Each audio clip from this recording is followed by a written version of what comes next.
Hello and welcome back to another exciting episode of the Spideydude Experience. This episode, we're going to be covering two issues. The .BEY issue and issue 81. Today's issue that came out as of this recording. Hope you're having a happy holiday right now as we embark on getting closer and closer. We're recording this right before the release of Spider-Man No Way Home. Please, if you've already seen it, don't spoil it for us. We're going to have a big episode coming soon for that. Coming next Monday, we're going to be taking live callers. We're going to be wanting to hear from you, our faithful listeners. Hopefully you have been following that we're posting the last bit of ASM Classics episodes up. Hope and trust you like that. Be sure to check out our other shows here on the network, such as Make My Mayday, this show, Spideydude Experience, Spectacular Radios, Clone Saga Chronicles, and Voices from the Area. Gargoyles podcast just went on hiatus, but went to twice a month. Got several episodes already in the can. And if you want to join in on the fun, we're going to be uploading the episodes up to our patrons at patreon.com/Spideydude Networks. Join our Patreon page. Become a subscriber. Once again, I want to thank Neil Bogenreiter for his help on the graphics for the episodes. And of course, as we get started, our usual disclaimer. These episodes are live streamed up on YouTube, and as such, we're going to be making references to visual aids. And so for those of you that are listening to the audio versions of this podcast, you might miss that, but be sure to give us a like, a share, and a subscribe. Hello, everybody. I'm Zach Joyner, your friendly neighborhood webmaster and host of the program. And I am joined once again by Neil Bogenreiter. Oh, hi. So I have some news. It's good news aside from the holiday music playing in the back, or the Hallmark movie playing in the background. For those of you who have been watching the show for the past, Jesus Christ, a year. Yep. I've been in what is called the chair saga. The chair saga is my chair constantly creaking and my attempts to find a replacement. Well, I can safely say, my friends, that the chair saga is complete. The chair saga is complete. This is the Staples Dexley chair. It's a chair I put together a lot when I worked at Staples, unfortunately. But so yeah, he knows what kind of quality it is and isn't. Yeah, it's actually one of the few good things that Staples made when I worked there. But yeah, I'm very happy about this chair. I was a little sad because I got the Shaquille O'Neal chair from Office Depot and it turned out to be a bust. So I'm kind of happy that happy little accident changed into getting this bad boy. So congratulations, you finally got a new chair. Merry Christmas to you. From me. From you to you. And next up, we've got Adam. Wait, that's just me. Wait. Oh my! Sorry, okay. you're muted.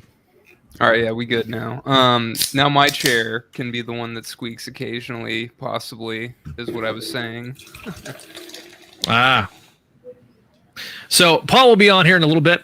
He is currently putting his daughter down for bed. So, dude, the phrasing of that, I sent him a picture of like the ASM costume as him eating like a donut through the mask. Yeah, and I was like, why would you phrase it like that? I'm putting my daughter down. What the hell?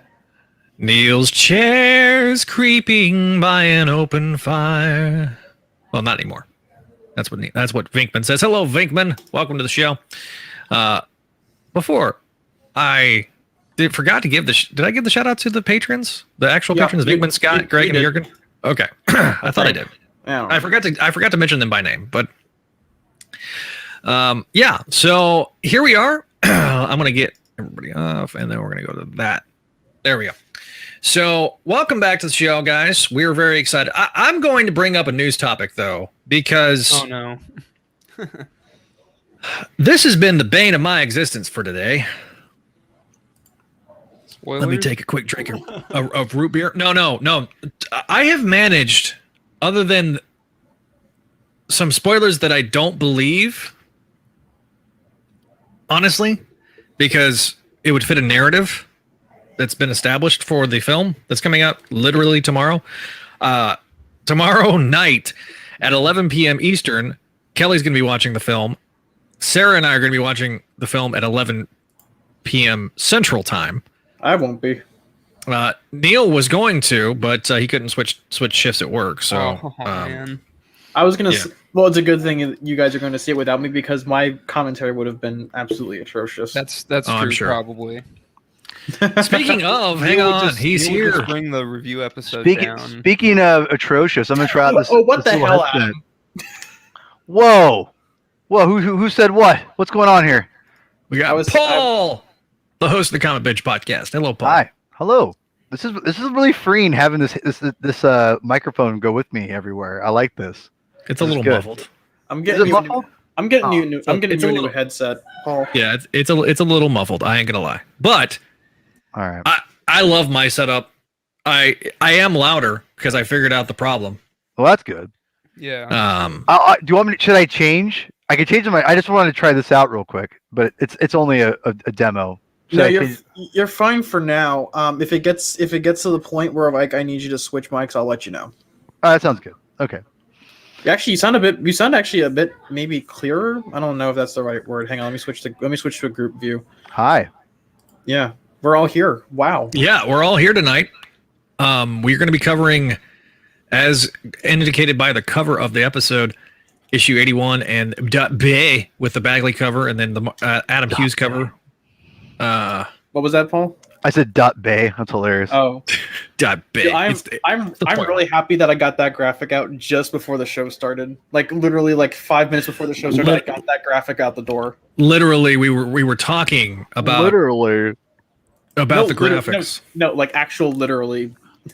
In actual, Like So- 5 minutes before the- Actuality, literally. It's literally was there. Literally. Yeah, literally. Literally. So, Hey, do we want to get mad before we review the show, or before? I'm gonna get mad. I'm gonna talk about these damn Funkos. Oh God. I'll see you guys later. No. Oh so, shit! He actually left. he noped out of there. Okay, so I'll eat my dinner and I'll watch YouTube while you guys do that. I honestly will do that. okay, well just go off video for a minute. I don't care, because I'm gonna rant. Damn it! Because this thing has pissed me off to no end. I'll be back in 5 minutes while you're rant. Well, I need you to be on so I can. I need visual aids. Okay, send me the link. I'm gonna put it in the group chat. Hang on. I'm gonna put the email I got in the group chat because that's what set me off. First of all, so back in July on Make My Mayday, we started promoting the Mayday Funko Pop. Everything was good. Everything was grand, except for the fact that There's no product. no product, exactly. And so I get an email today. There it is. Shit. All right. So it's in our group. It's in the group chat. So You just send a link to the yeah, Oh. I'm gonna send I sent a picture, but I'll get pop in a box. Hang on, let me. Okay. Sorry, I gotta download each of these by hand. Oh, sorry. No, it's fine. We should have been thinking about this a little bit, but like, so it's popinabox.us. So we advertised, because there's a Funko coming, right? It's a Mayday Funko, and obviously the week that we're recording this is literally 24 hours before, less than 24 hours before, Spider-Man No Way Home is released in the U.S. Okay. So, for context, so obviously they got a Spider-Man week going on, and they have not sent out any of the pre-orders unless you're in international markets. If you're in the international market, you've already gotten your Funkos. So it'd be different if we didn't get the Funkos sent to.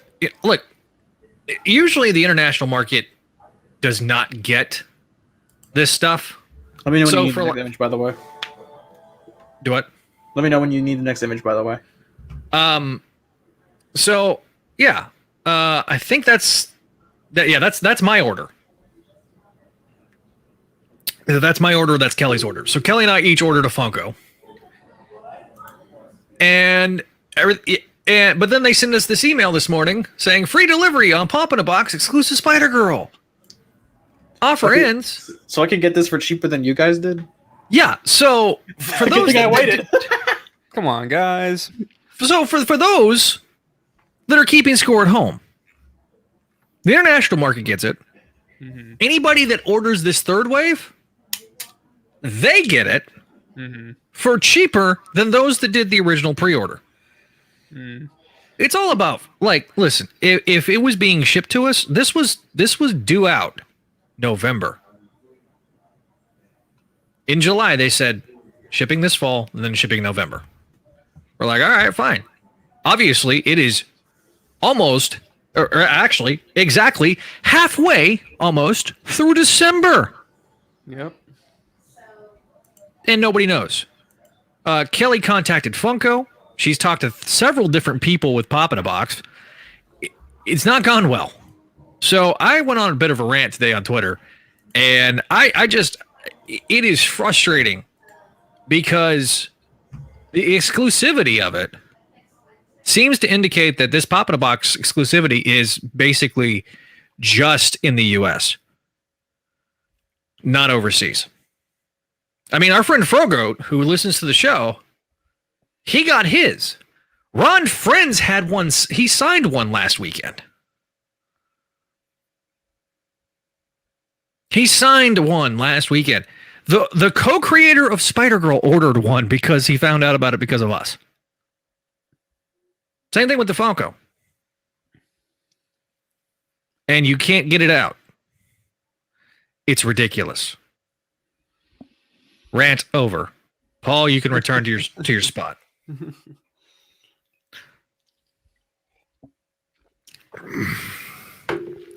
Obviously, I've been told to avoid Instagram today. Oh, yeah. We got a wow. Jeff Castro, I guess, gave us a wow. Hi, Jeff. Thank you, Jeff. I'm absolutely mad. That was Zach today. I was pissed. I was pissed. I don't even like Funko Pops, and I think Pop in a Box is full of crap. I don't know why, but the weird pause there was there. Somebody text Paul that I'm back on, that we're back to talking about the issues. I'm on it. We're talking about the issues tonight. Yeah. But no, I literally was sitting here tonight and I was like, I don't want to talk about, anything No Way Home related because Mm-hmm. we're going to get into that Monday. We're honest folk, and we don't like people getting spoiled on things they enjoy. Yeah. I highly anticipate that there's going to be stuff on all over. Apparently don't get on YouTube either. So that may bring our viewership down a little bit tonight. I don't have enough YouTube. I don't have enough MCU videos to justify getting Spider-Man stuff in the. I watched a lot of the avoid Willie Cow. Maguire memes. I need to avoid That Co we like the do it. plague though tonight. Yeah, I would avoid Co. I would avoid even Twitter. I've been freaking lucky today.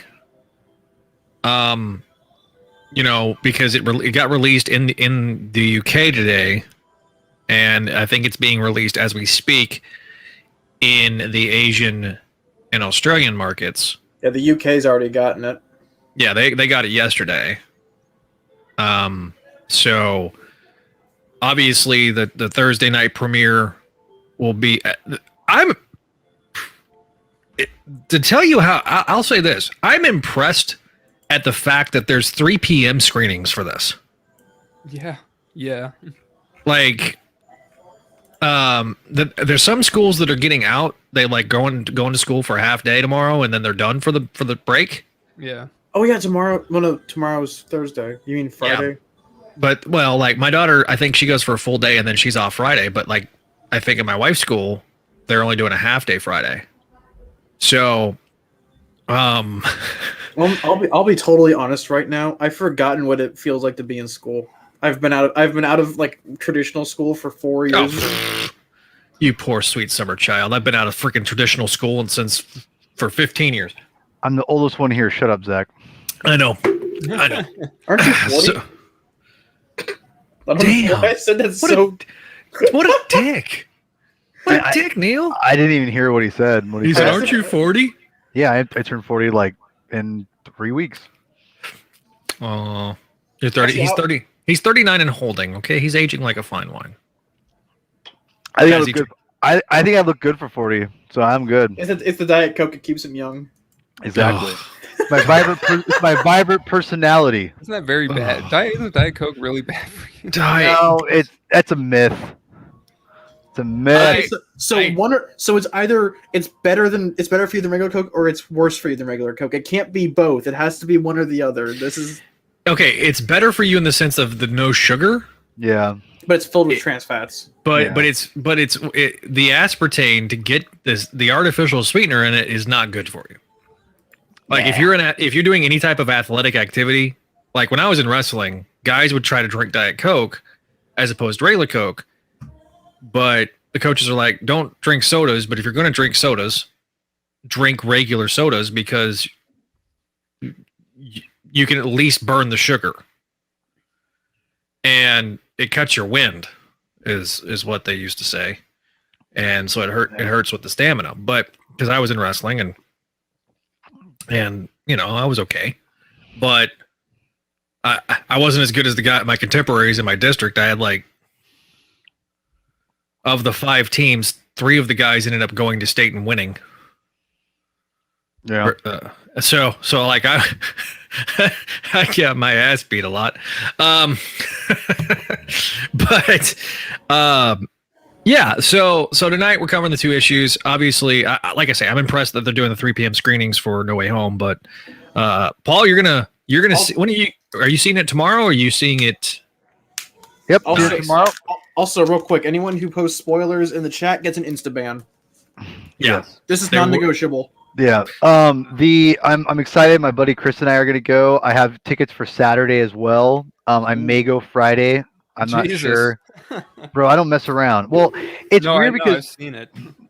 well, it's because Star Wars was always the one I had to go see in the theater a bunch of times. Even Last Jedi, which I don't love that movie, I saw it like 6 times in the theater because it's Star Wars. I got to see it. And Marvel films are weird because, you know, everyone knows I'm a Marvel zombie, but with Marvel films, like I saw Endgame twice and that was good. I mean, Endgame's a really long movie, and that's kind of why. Like, like even Far From Home, which I don't love that one as much as the other Spider-Man films, but I saw it twice. I had to see it at least twice. I had to. I saw it. And Homecoming, I had to see that at least twice. You know, I saw that once. You know, I've seen it many times since then, but like as far as in the theater. But with No Way Home, it feels like this one I might want to go and relive a couple times. I've been pretty much spoiler free. I pretty much know the main stuff I think that's going to happen. That like, but I don't know how it happens or anything like that. So I'm excited to know at least amount going into it. But the problem with the movie is that there's been so much stuff that's leaked. Yeah, and it's so talked about casually, and honestly it's helped with the hype of the film. Oh, Can I just say, I think it's great that Dom from the Fast and Furious franchise is going to be in this movie. yeah. That invisible punching the lizard, that's got to be him. I mean, who else could it be? Right. Yeah. I mean, I'm with you, and it's really crazy. The guy who played, you know, voiced Spider-Man from the '90s is in it. You know, the Greg Brady. Yeah, Greg Brady himself. You know. Yeah, exactly. Josh Keaton's in there for some reason. Yeah, it's weird. He's Neil got a Patrick jail. Harris makes an appearance. Yeah, That'd be everybody. cool. Everyone's in the movie. So real quick, I was just rereading ASM 81 for the read through or for the review. There's actually a pretty good She-Hulk ad in here. I'm looking forward to the Rainbow Ralph She-Hulk run, and there's a really good ad that calls back to like the John Byrne series. So Oh yeah. I'm ready to start getting my books physically again. Like No, but- doing digital only, you miss out on the fun things like the ads. you mind if I show it? Yeah. Go ahead. So it's this one. It says, buy this book or rip up all your X-Men books with no resurrections, There which, you go. you know what? I am not a huge fan of Marvel's marketing team. They did a banger with that one, I gotta say. Okay, who has not seen Hawkeye's latest episode today though? I haven't. I haven't. Oh God, y'all gotta So good. Dude, It's so good. I've been at work today, so also this is kind of a small. Can I go on a small rant real quick? Sure. No. So you know how they used to have those stickers for the free digital edition? Oh yeah. I heard Javi, that. Javi was talking about it, and I can confirm it now. That doesn't exist anymore. Now you have to go onto the website and like type in which book you have Boo. and That's fill out gonna a be a form. pain. You have to fill out a form to get the free digital copy. And So okay, so just so everybody kind of understands. So for context, you used to be able to buy the the physical book, edition. the physical copy, and inside the book for free, you got the digital copy of the book. Right. So they would have a small little tab that you lifted up, and it had the code in it. And now, granted, this wasn't a perfect system because sometimes it would tear and ruin yeah. the code. But overall, it was a fairly good system, and I think it's what for me why I only buy Marvel books physical because I get basically a 2-for-1. Right. Right. I didn't realize this until literally when we started doing this show that was the thing. Because I was just buying. I was buying about it. I was buying digital comics forever, and only doing digital, and I missed a lot. I missed all the ads, you know, and part of that was when we started to make my Mayday, and I'm going back and I've got all the original floppies. Going through and doing the floppies, I'm like, oh man, these ads take me back, you know, and so there's just something about the physical medium, and I love collected editions. Don't misunderstand, but yeah. So The main problem is having 3 giant boxes underneath your desk that are hard to get to. 3? 3? yeah. 3? Hold on. Hold Hold on. Hold on. Hang on. I don't have I'm not looking at the stream right now. So, oh god. Okay, so Paul, this is a reminder that I'm like almost half your age, and I've only been buying comics myself for like half of that. Not even half of that. So blow ass. Hey, don't be saying blow ass on my show, bro. We the tracksuit mafia now, boys. No. Hang on. What's he doing? Device is not connected. Paul, you have to connect the device before I can add this to the stream. Yeah. I'm looking forward to the MJ one shot. Oh Jesus Christ! 3? Oh, wow. 3?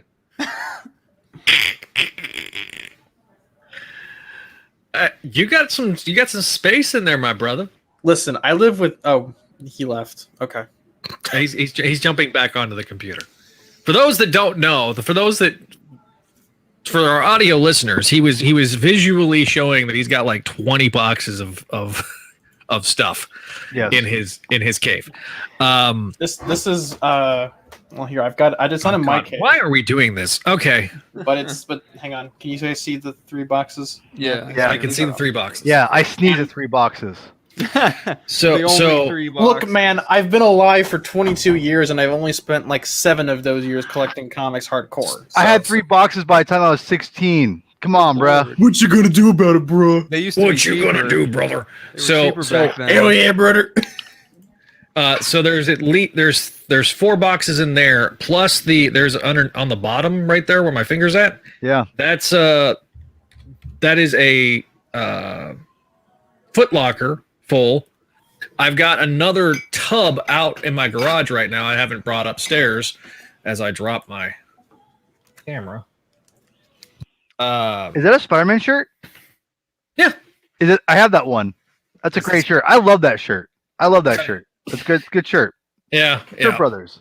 Yeah, nice. Yeah, nice. My wife got that for me for Christmas last year. That's a Nice. good call. So, and then for Venkman, there's the Good old Venkman. MC2 figures with my 3 drawings by Gerard, and then a couple of Spidey stuff, and then I've got that blank space right now, but that's going to be filled eventually. I got your name. With more of the retro wave, which we're getting a fan first Thursday naturally tomorrow. So probably going to have more Marvel Legends stuff to talk about. I'll briefly talk about that on Monday. Speaking of Monday, we are going to be doing the Far From Home review. The first hour, we'll be talking about anything that it's relevant from the Fan First Friday or Thursday. God. We're going to keep it spoiler free for those that don't want spoilers. We'll talk about things in general. And then we'll get into the media part of the review, but we're also going to be taking live callers. So if you want to be part of the program, it's really simple. You can either call in literally our voicemail line, 818-925-6631. I'll have everything set up, ready to go for that. If you want to be on camera or on the stream itself, I'll send you the StreamYard link, and you can join up with us there. So, yeah, we're 30 minutes in. Let's get to the reviews, guys. So let's start with 80.BEY. Neil, quickly. Does anyone else want to take this one? I've read it, but I've already done a different show. So yeah, I'll do it. I'll be the first. Oh, Adam. Actually, no. I'm sorry. I always talk to my. You go first, Adam. You take it. He wants to do the yeah, synopsis. I think I can do the synopsis. I'm gonna do the synopsis off the top of my head real quick. Do it, dude. I can do it. I can do it right quick. I'll do 81, but I've already done an 80 review on a different show. So let me try to do this really quickly because it's pretty simple. Yeah, I agree. Freestyle, baby. Let's go. Aunt May's like, all right, I'm taking matters in my own hands. I need somebody to help with Peter's conundrum. Who do I go to? Doc Ock. So Doc Ock's basically hitting on her the whole time, and she's like, oh, Otto, you whatever. Dude, the horny in this book is real. Yeah. So Doc Ock and Aunt May are Scooby-Dooing this crap. They're going to the last known location of the UFOs, which is an apartment that they ruined or something. The landlord talks about it. So Doc Ock finds some clues. There's science gizmos that they're using to help figure out what the clues.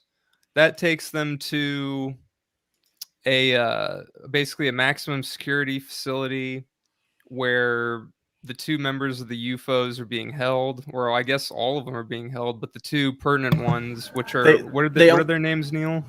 X-Ray and I think Vector. Yeah, that's right. Vapor, actually. Vapor. Vapor. Yeah. Vector's the pink one, right? No, wait, hang on. X-Ray is. Ah, shit. Hang on. I'm Googling the UFOs. We've gotten on this boat, and I'm mad now. Hang on. So they get in. Well, Aunt May tries to get them in, but the dude won't budge. He's like, no.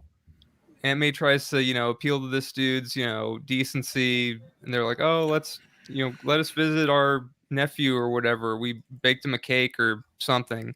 But the dude's like, no visitors at this hour or something. He won't budge. So they sneak in or something. They basically get in and they split up. Otto's like, I'll take the one, you take the other one. And Aunt May's basically like, don't do anything, super villainy or whatever. So that doesn't work. Otto takes on X-Ray and he uses his it's Vector. His powers. Uses his powers, his arms and all that, and they fight. And he basically wins, and the dude is like, "All right, here, take my sample." Meanwhile, Aunt May goes to Vapor and says, "Look, you injured my nephew during your fight at the campus. Can you please give me this sample to um to help figure out what's wrong with him?" And she agrees, and there's no fight, and Aunt May wins, and it's cute and nice. Um so then I think what happens is that Aunt May's mad at Otto, and she never wants to see him again because of all of his shenanigans. But he basically takes the stuff, and he sends it to the doctors, and Aunt May gets a call, and they're like, "We have a status report for your nephew," and we go, and big reveal, Peter's awake. Thank God. Yes, thank Meanwhile, God. Wow, Otto. how anticlimactic.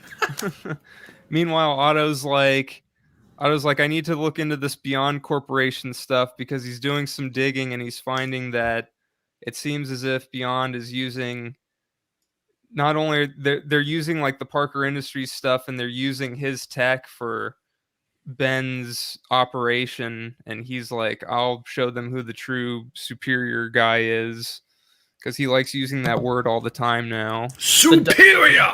The die is cast. He says that, I think, in this issue. He does. Oh, there's a Spider-Man sale in Comixology right now, guys. Ooh. Hang on, you guys. Hang on, I'll post a link so you guys can look at it. So yeah, Okay. I believe that's the issue. That is the issue. Yeah, I did that off the top of my head, so You did you're okay. welcome. Okay. So in the private chat, guys, give me your grades. We didn't talk about who wrote this. This was Ziegler that wrote this. The Rick and Morty man. Rick and Morty guy that's written the last couple of issues. I'll give you my grade here off the top, because it's a C minus. Interesting. And there's one big reason for me. Aunt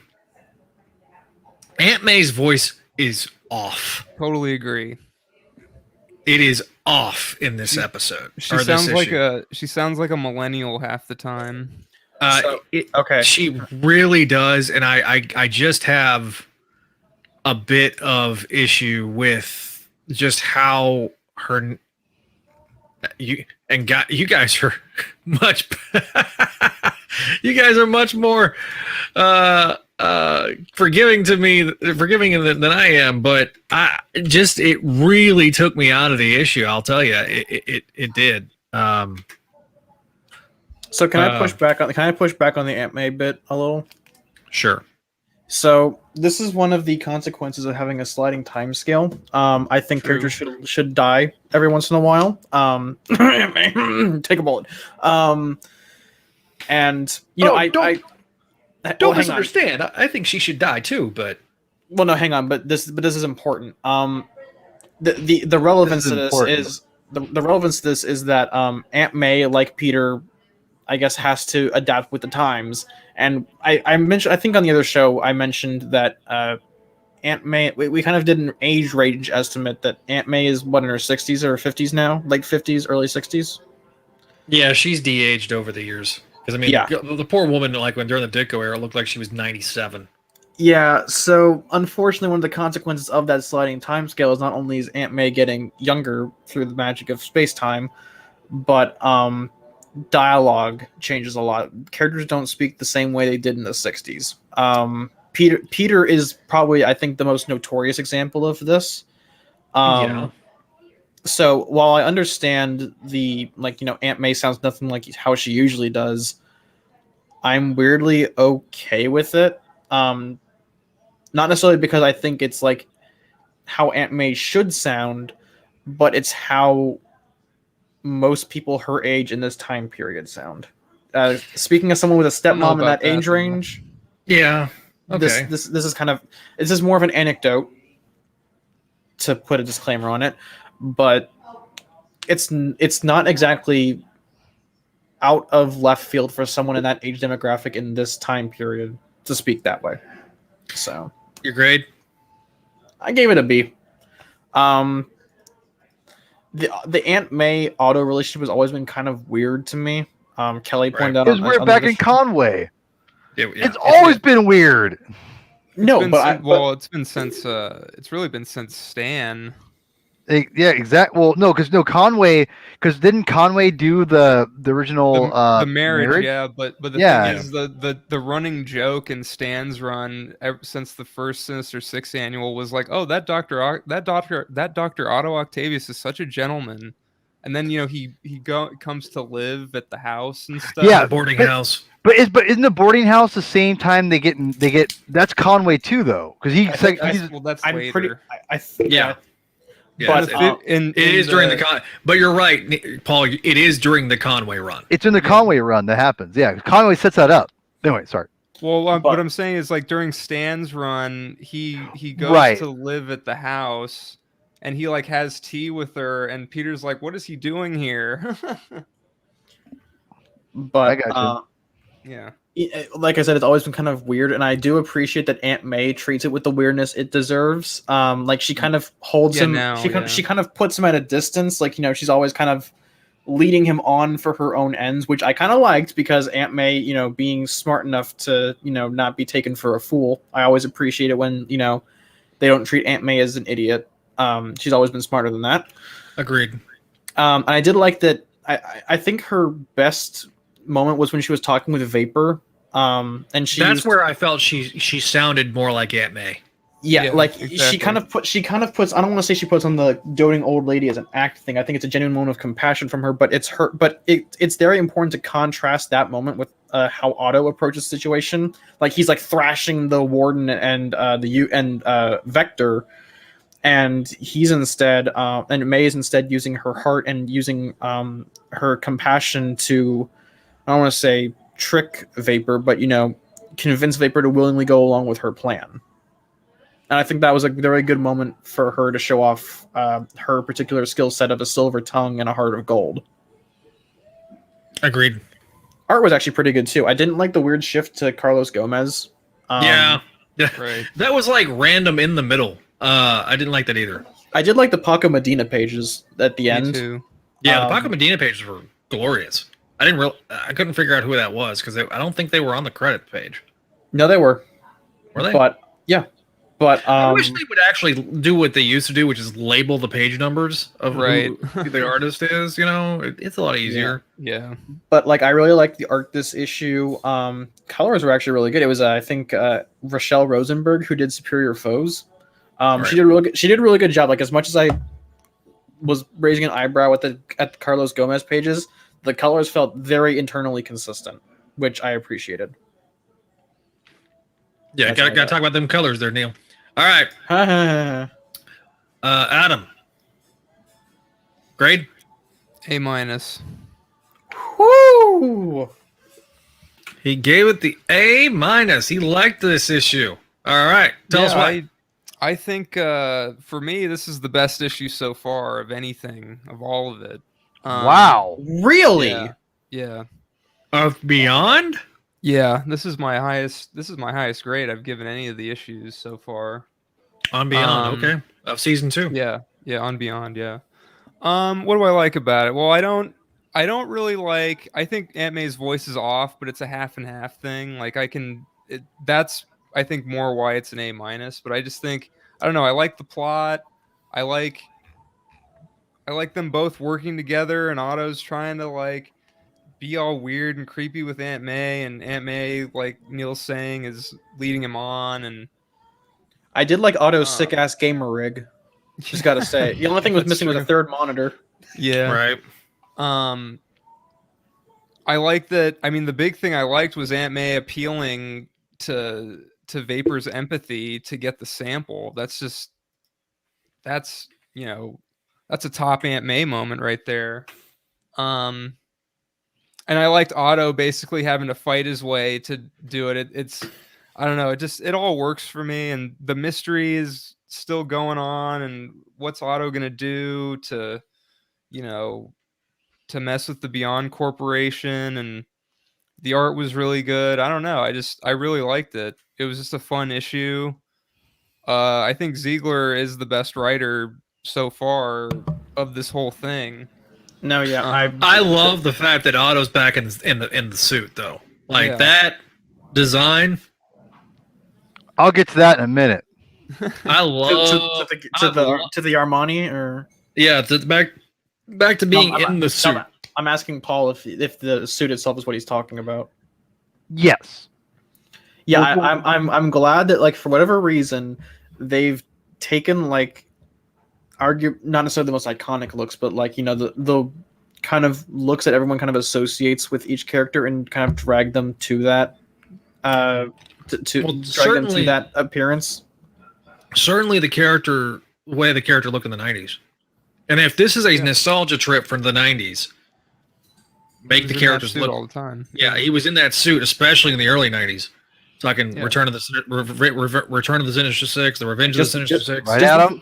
Just before he died, right? Yeah. Up until he died. Yeah, Kane kills him in the Armani suit. Yep. Yeah, he died in the Armani suit, yeah. Well, I remember that issue very well. Web of Death, baby. He lived in it, he died in it. With the Bill Sienkiewicz artwork, man. Wow, doing Sal's breakdowns. Inks? Yeah, I was gonna say, you mean the inks? Yeah. Well, where he somehow I am kind of drawn to that though. Oh, Venkman answered some of it doesn't look. Some of it looks kind of garish and monstrous and scary, but I think there's some good stuff in those issues. Oh yeah, I mean, Spec 223 is my first issue, and like the stuff where the Jackals in Ravencroft fit the tone of the issue. The problem that I think that I run into is when I'm rereading those in the trades, and I'm going from Butler to Bagley to Tom Lyle. It's way more experimental. to Sienkiewicz, and Sal, because I love me some Sal. Yeah, love me some Sal, but I never understood why they put Sienkiewicz with Sal.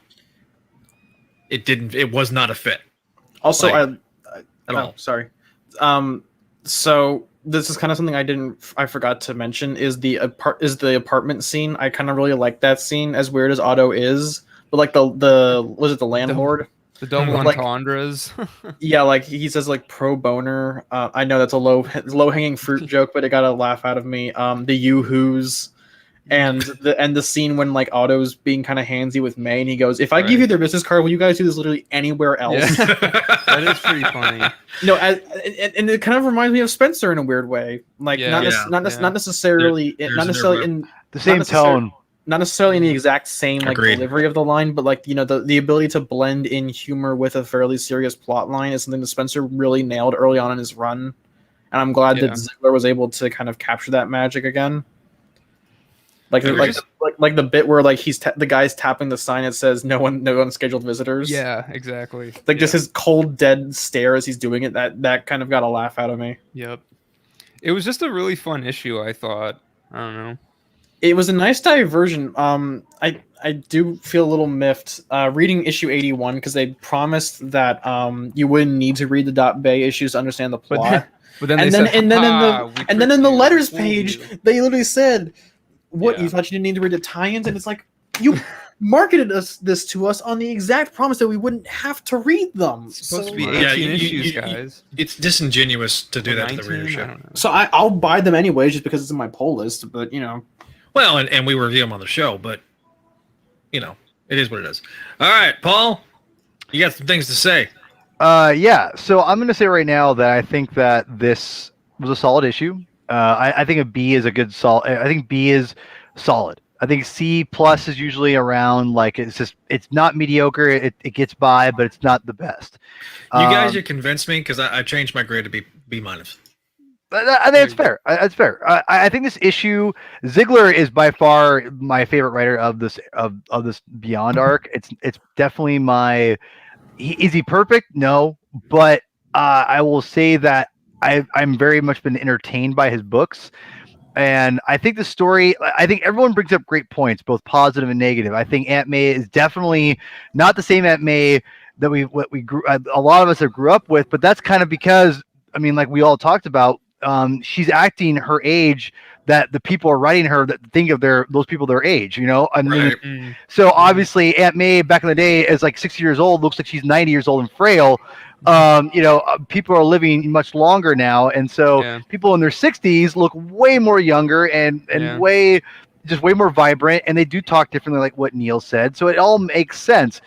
Does Aunt May and so Aunt May has definitely evolved, I think, even more than Peter has. Because to me, as someone who's reading Spider-Man from the last like 3-4 years, from the very first Stan Lee and Steve Ditko era all the way to I'm right now in like my reread to like the late 80s.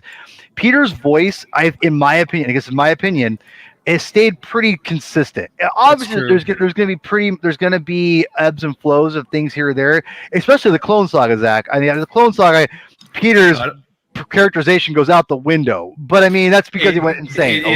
It was all over the place. You're not. But when they got him back to Even Revelations, I felt like Even Revelations, the last issue, he kind of goes back to like routine Spider-Man, routine Peter Parker a little bit. When they brought them back, the last 4 months of Ben's run, 4 months of publishing time. Yeah. When he came back as a supporting character, he started being more of the default Peter, and less being a plot device. They wrote themselves, and I think if they didn't have to have stretched it so much, I think it would have been far more tightly if they were able to do the original, 6-month story. It's an entirely different issue. Right. Because they had to stretch that out so much. But it led to problems. Yeah, so I think for me, again, my opinion, I think Peter stayed pretty consistent, for the most part. Again, after 60 years, you're going to have some differences, but I think it's been pretty consistent, to be honest. Aunt May has been definitely not that way. I mean, she's definitely been written differently, and I think to be honest, I'm so used to her character just kind of changing and evolving over time as far as her her health and her energy levels and things like that. I mean, I'll never forget I know most of you probably hate Unlimited or Ultimate Spider-Man animated series, but I went to I know you guys will hate it. I like it, but the very first episode, he's like, "What do you expect?" I'm like doting like old lady, and she's like playing video games and like. I remember that. No, okay. So real quick, Paul, I want to respond to that. I actually kind of like that iteration of Aunt May. Not necessarily because she's traditional younger, Aunt May, but we got that in Spec, and I think you can't really top Spec's Aunt May. But to see like not an older woman, but a parental figure, figure that not only indulges in their child figure's habits or hobbies, but actively enjoys them. Yeah, I think was I get great. that. I think that was one of the best parts of the Ultimate version. The shield stuff is the weakest, but like the stuff revolving around Peter and Harry, or not Peter and Harry, but like Peter and his personal life and his supporting cast that wasn't his shield friends was arguably the strongest part of the show. Yeah. So basically, the last 2 seasons are better than the first 3. Yes. Anyway, it had Agent Venoms, so that made them better. We're gonna do comment, please. Yeah, we're gonna do commentaries, next year for our patrons. Cool. And on the list of shows that we're going to do some commentaries on is USM. I'm there. Dude, get ready for me to be so mad at the Vulture episodes. Jesus Christ.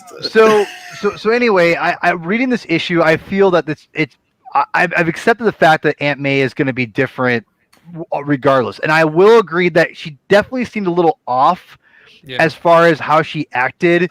But at the same time, I just kind of chalk that up to the fact that she's concerned about Peter, and that's all she cares about. And that to me made me go, okay, I can buy into the fact that she's using Dr. Octopus. She's manipulating Dr. Octopus basically, which again, I bought into because she loves Peter and wants Peter to, she knows that he can help him probably. And that this, it brings her to do things she doesn't want to do, but she's going to do it. All that being said, seeing Dr. Octopus be classic Doc Ock, in my opinion, which I hate saying Doc Ock. I'm a Dr. Octopus guy. I don't like saying Doc Ock. But seeing classic Dr. Octopus in it as far as like how he's acting, and it was nice to see that. It was nice to get the Armani suit. My Spider-Man, as far as when I was reading incoherent and understanding comic books, was right when the Return to or the Sinister Six arc happened, which I reviewed on the Comic Binge with my buddy Adam here.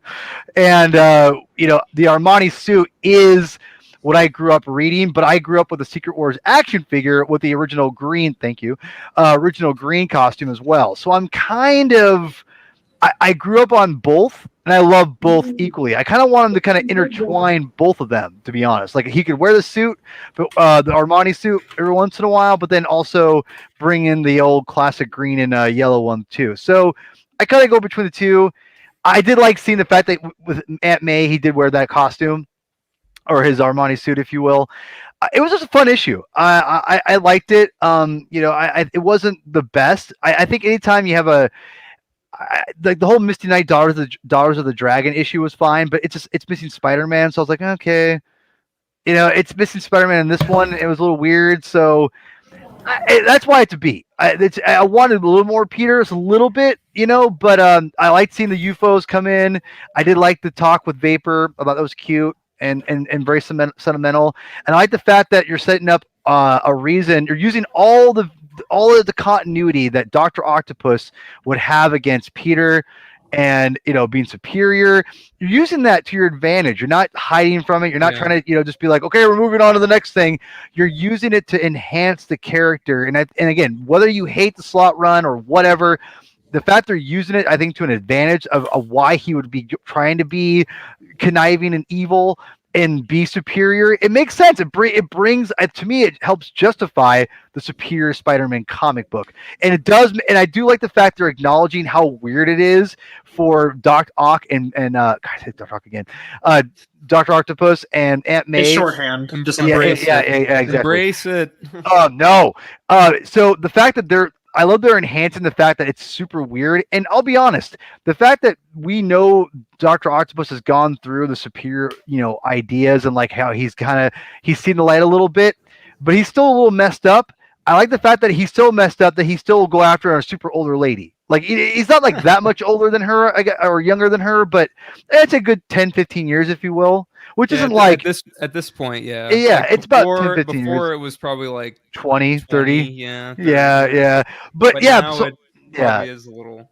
They feel a little more contemporaries. Yeah, close. She's still older than him, but it's closer. But either way, acknowledging that it's still weird, that he's still like infatuated with that, kind of adds to the fact that he's still not emotionally right in the head. That's why he's always gonna be Dr. Octopus, because even though he's went through all of that, you'd think he'd be like, this is weird, but it's not. He's so messed up and not psychologically right that he's like, oh, this makes sense. So to me, it all adds up. I thought it was good. The art was okay. I thought it was solid. But yeah, Ziggler, I think, has been the highlight of the series so far by far. Can I just say, Otto spilling his spaghetti every time he talks to May is kind of funny. Yeah. Also, anyone hearing an echo? Yes. Not now, but I was at one point. Yeah. Okay. I just wanted to make sure that wasn't just me. Anyway, I'm good.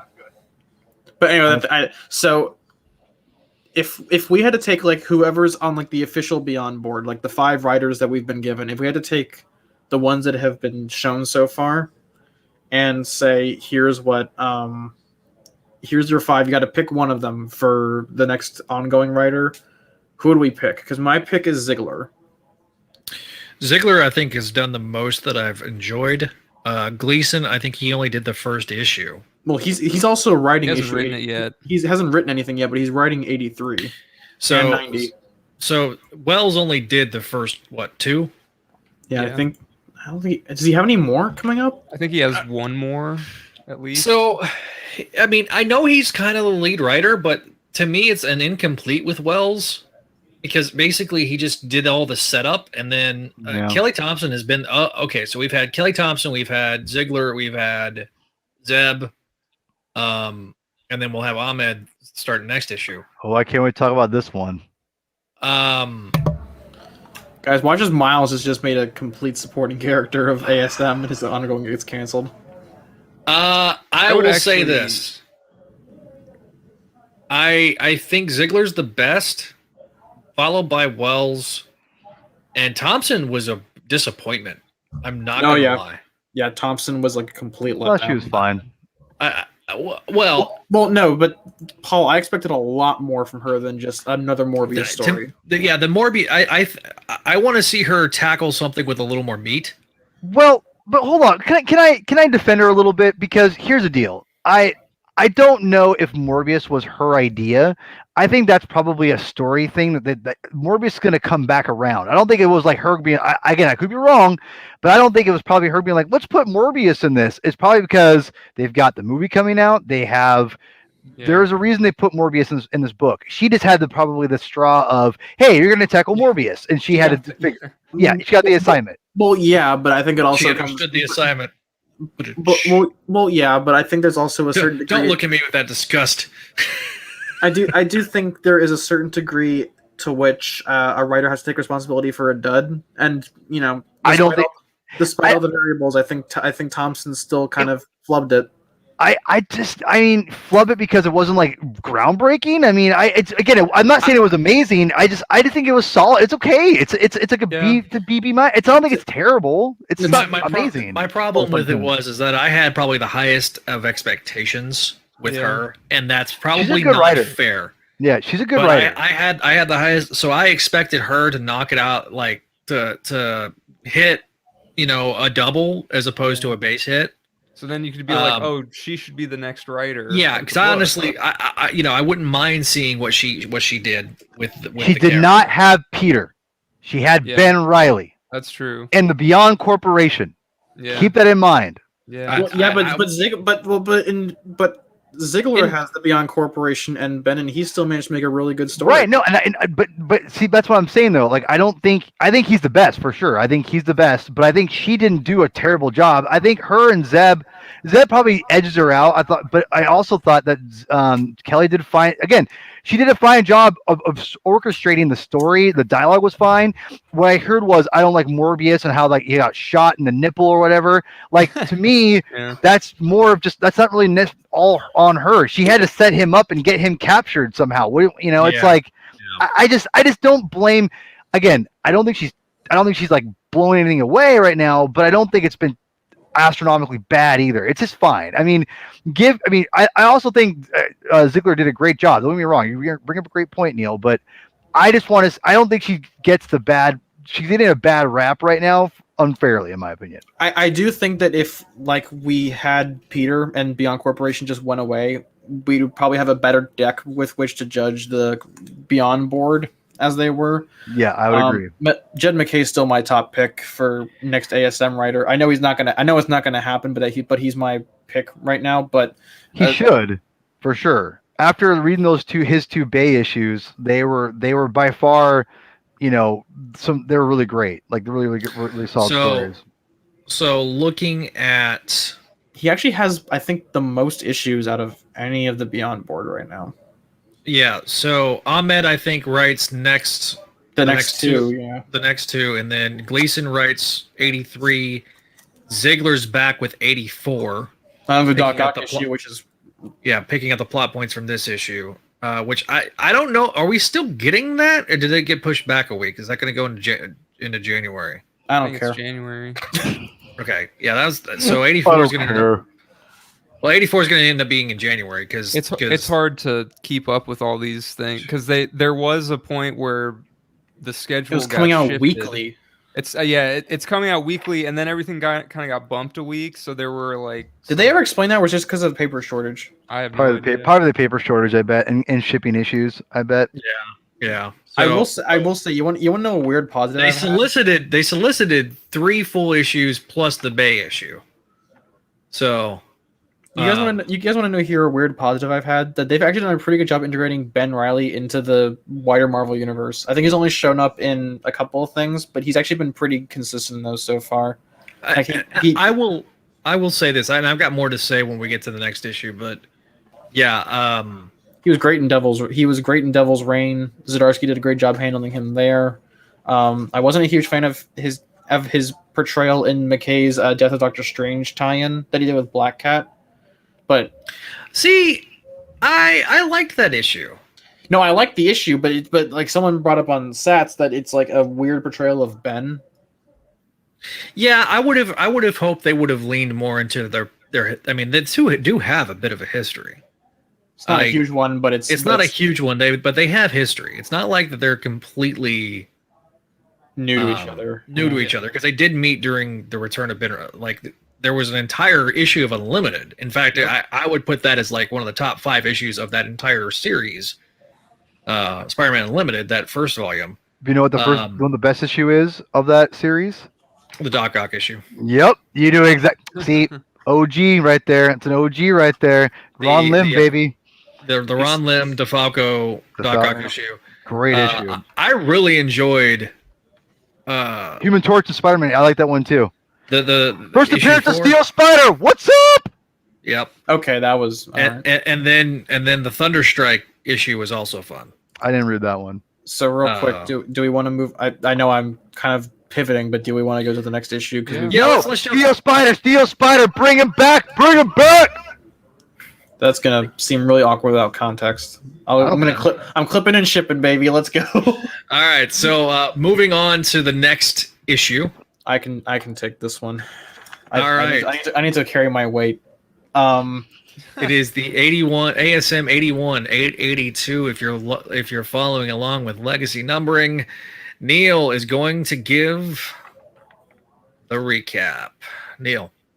So ASM 82 written or 81. God damn it. 882. 882/81. Written by Saladin Ahmed, art by Carlos Gomez, and colors by Brian Valenza. So Ben is being briefed by Marcus on a creature called Rhizome. It's going on a rampage in Brooklyn, and they want Ben to stop it because it's bulletproof and it hits like the thing. Ben does some snark, and Marcus says, "Okay, so what? So we got the mission briefing out of the way, but one more thing. There's a good chance you're going to run into this Spider-Man is operating out of Brooklyn. He's dressed like Steve Jobs, and he's probably dangerous. Approach with caution. And if you want to enforce that trademark that we've been working on, go ahead and go do that, Buckaroo." And Ben leaves, has a little smooch with Janine, and then he goes out and activates the web gliders from the Spider-Man Homecoming movies. Weird nitpick, but he says that every trip he takes with it burns more fuel than a luxury jet. It is a glider. Oh wait, is it a jetpack or? Yeah, it's a jetpack. Oh, I didn't see that. It got lost in the artwork, but yeah, it's a jetpack. I kind of just assumed that it was. I kind of just assumed it was a glider. Oh well. Anyways, yeah. In Ben's story, Ben arrives and God damn it, I'm not getting a squeaky chair. The squeaky chair saga is over. I'm done with this. Ben arrives in Brooklyn and Rhizome's gone. A firefighter goes, "We're dealing with everything that's done already." And Ben is kind of surrounded by people who aren't really expecting to see him and are trying to figure out like their lives now that the buildings have been absolutely destroyed. In the background, you can see the Miami condo that collapsed. But anyways, Ben is approached by Miles Morales. Good God, that's a little dark. Damn.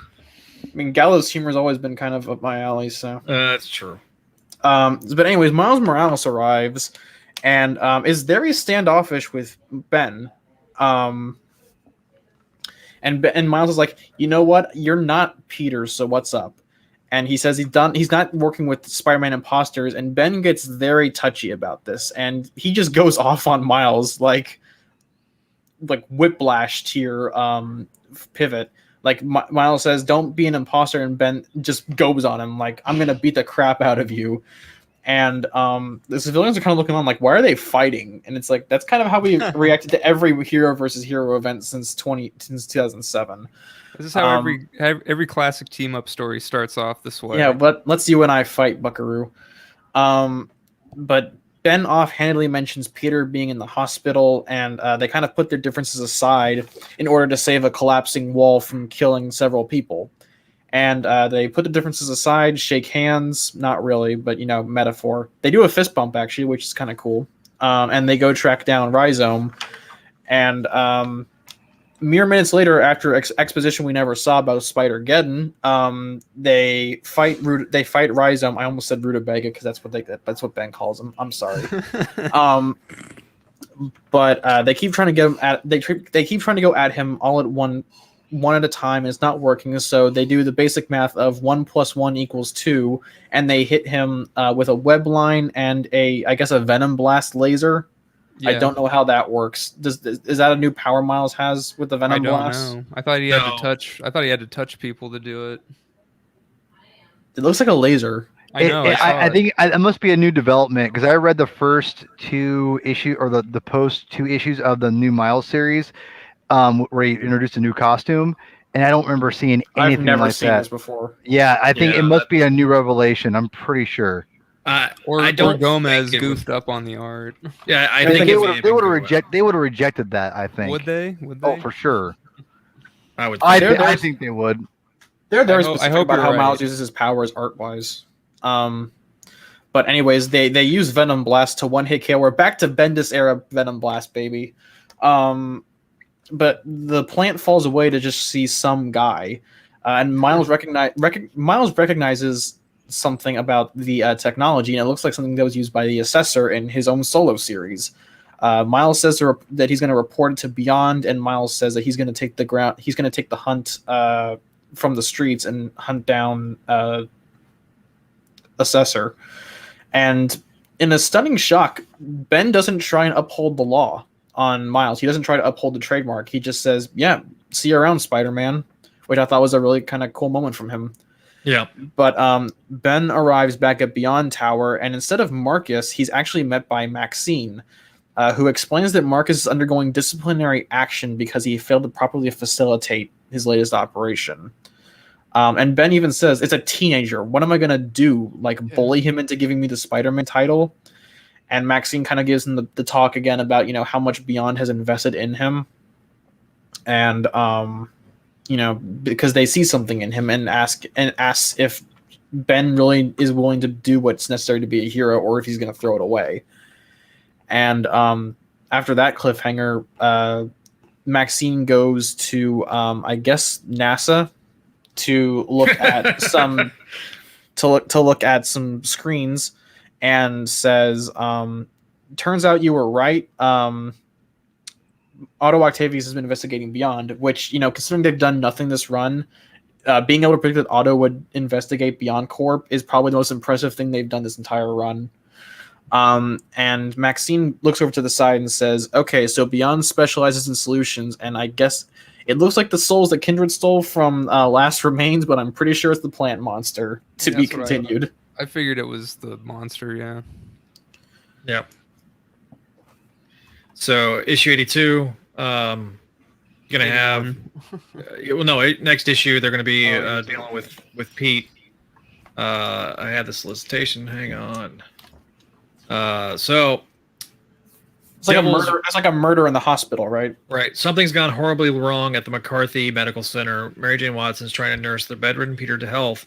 When Peter's roommate disappears, MJ has to step up. Can MJ and a non-mobile Peter get to the bottom of this hospital mystery? Question mark. Looking forward to that one. And then it's Jorge Fornes, right? Yeah. Art? Oh yeah. Yep. And then the issue 83, which will be the next both these will be the next 2 or 3 that we're covering in the next episode. Creator behind the biggest cover in the last decade is going to show you what he can do with one of the biggest Spider moments in decades, as Patrick Gleason writes and draws this issue. I'm looking forward to this issue, by the way. The webhead is facing unbeatable odds. Can he rise to the occasion and save the day? We may be covering issue 84. I think we're gonna our next recording is gonna be the first week of January. So we're gonna let these issues come out and then go from there. Like I say, issue 82 is coming out next week, and 83 is coming out next week. So the following week, and then 84. So when we come back, we'll be covering the rest that's covered in these solicitations. The title is nonstop until whenever this is over. Pretty much now, there's going to be a new issue every week. Yeah, I'm okay with that. I mean, so we'll be covering 2 to 3 issues an episode moving forward. Okay, all right. Chair Saga, aka Neil. I'm giving it a B-. I was originally saying a B+, but the more I kind of thought about it, the less highly I thought of this issue. Carlos Gomez does a pretty good job with the art. It just doesn't feel like anything spectacular or, really that innovative. Or I hesitate to say innovative, but it's just kind of standard fare, house style art for Marvel. I like it. I do like the way he draws Ben and Miles. Yeah. I think it's the most consistent he's looked since the arc started, but it kind of looks a bit too much like Peter. Ben has like the frosted tip douchebag hair after 75. I call it the 1990s Zach Morris from Bayside hair.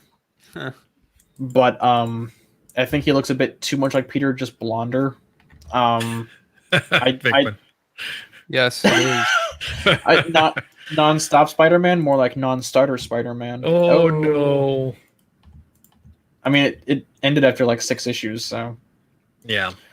Let's see. I thought the fight scene was okay. We didn't really learn a whole lot this issue. Kind of just that Beyond Corp is manufacturing the threats for Ben to fight. Mm-hmm. I don't know. It just kind of felt like Ben kind of felt like the corpo, and Miles felt just kind of like the underdog, and they didn't really do a whole lot with that, and they just kind of instantly put their differences aside for the sake of helping people. I thought that was kind of a cool one, was that they kind of were able to put their differences aside relatively fast, but in terms of pacing, it felt like they spent a bit too much time on showing off the brand new tech and stuff, and not enough showing the pacing of Miles and Ben getting along. I did like the contrast between how Ben reacts to Brooklyn and how Miles does. Like Miles is at home and Ben feels kind of alienated. Yeah. Janine does nothing. Janine does nothing in this book. Yeah, that's true. Yep. She gives Ben a little smooch and says, "Go get him, Tiger." Yeah, she does. She basically does a "Go get him, Tiger," and then Ben just leaves. I don't know. Again, that to me, no. Yeah. Yeah, that's MJ's line. That's not. Well, Janine. she doesn't actually say that in the issue. But oh, okay. But that's the vibe of it. It's the attitude that they use. Yeah. Agreed.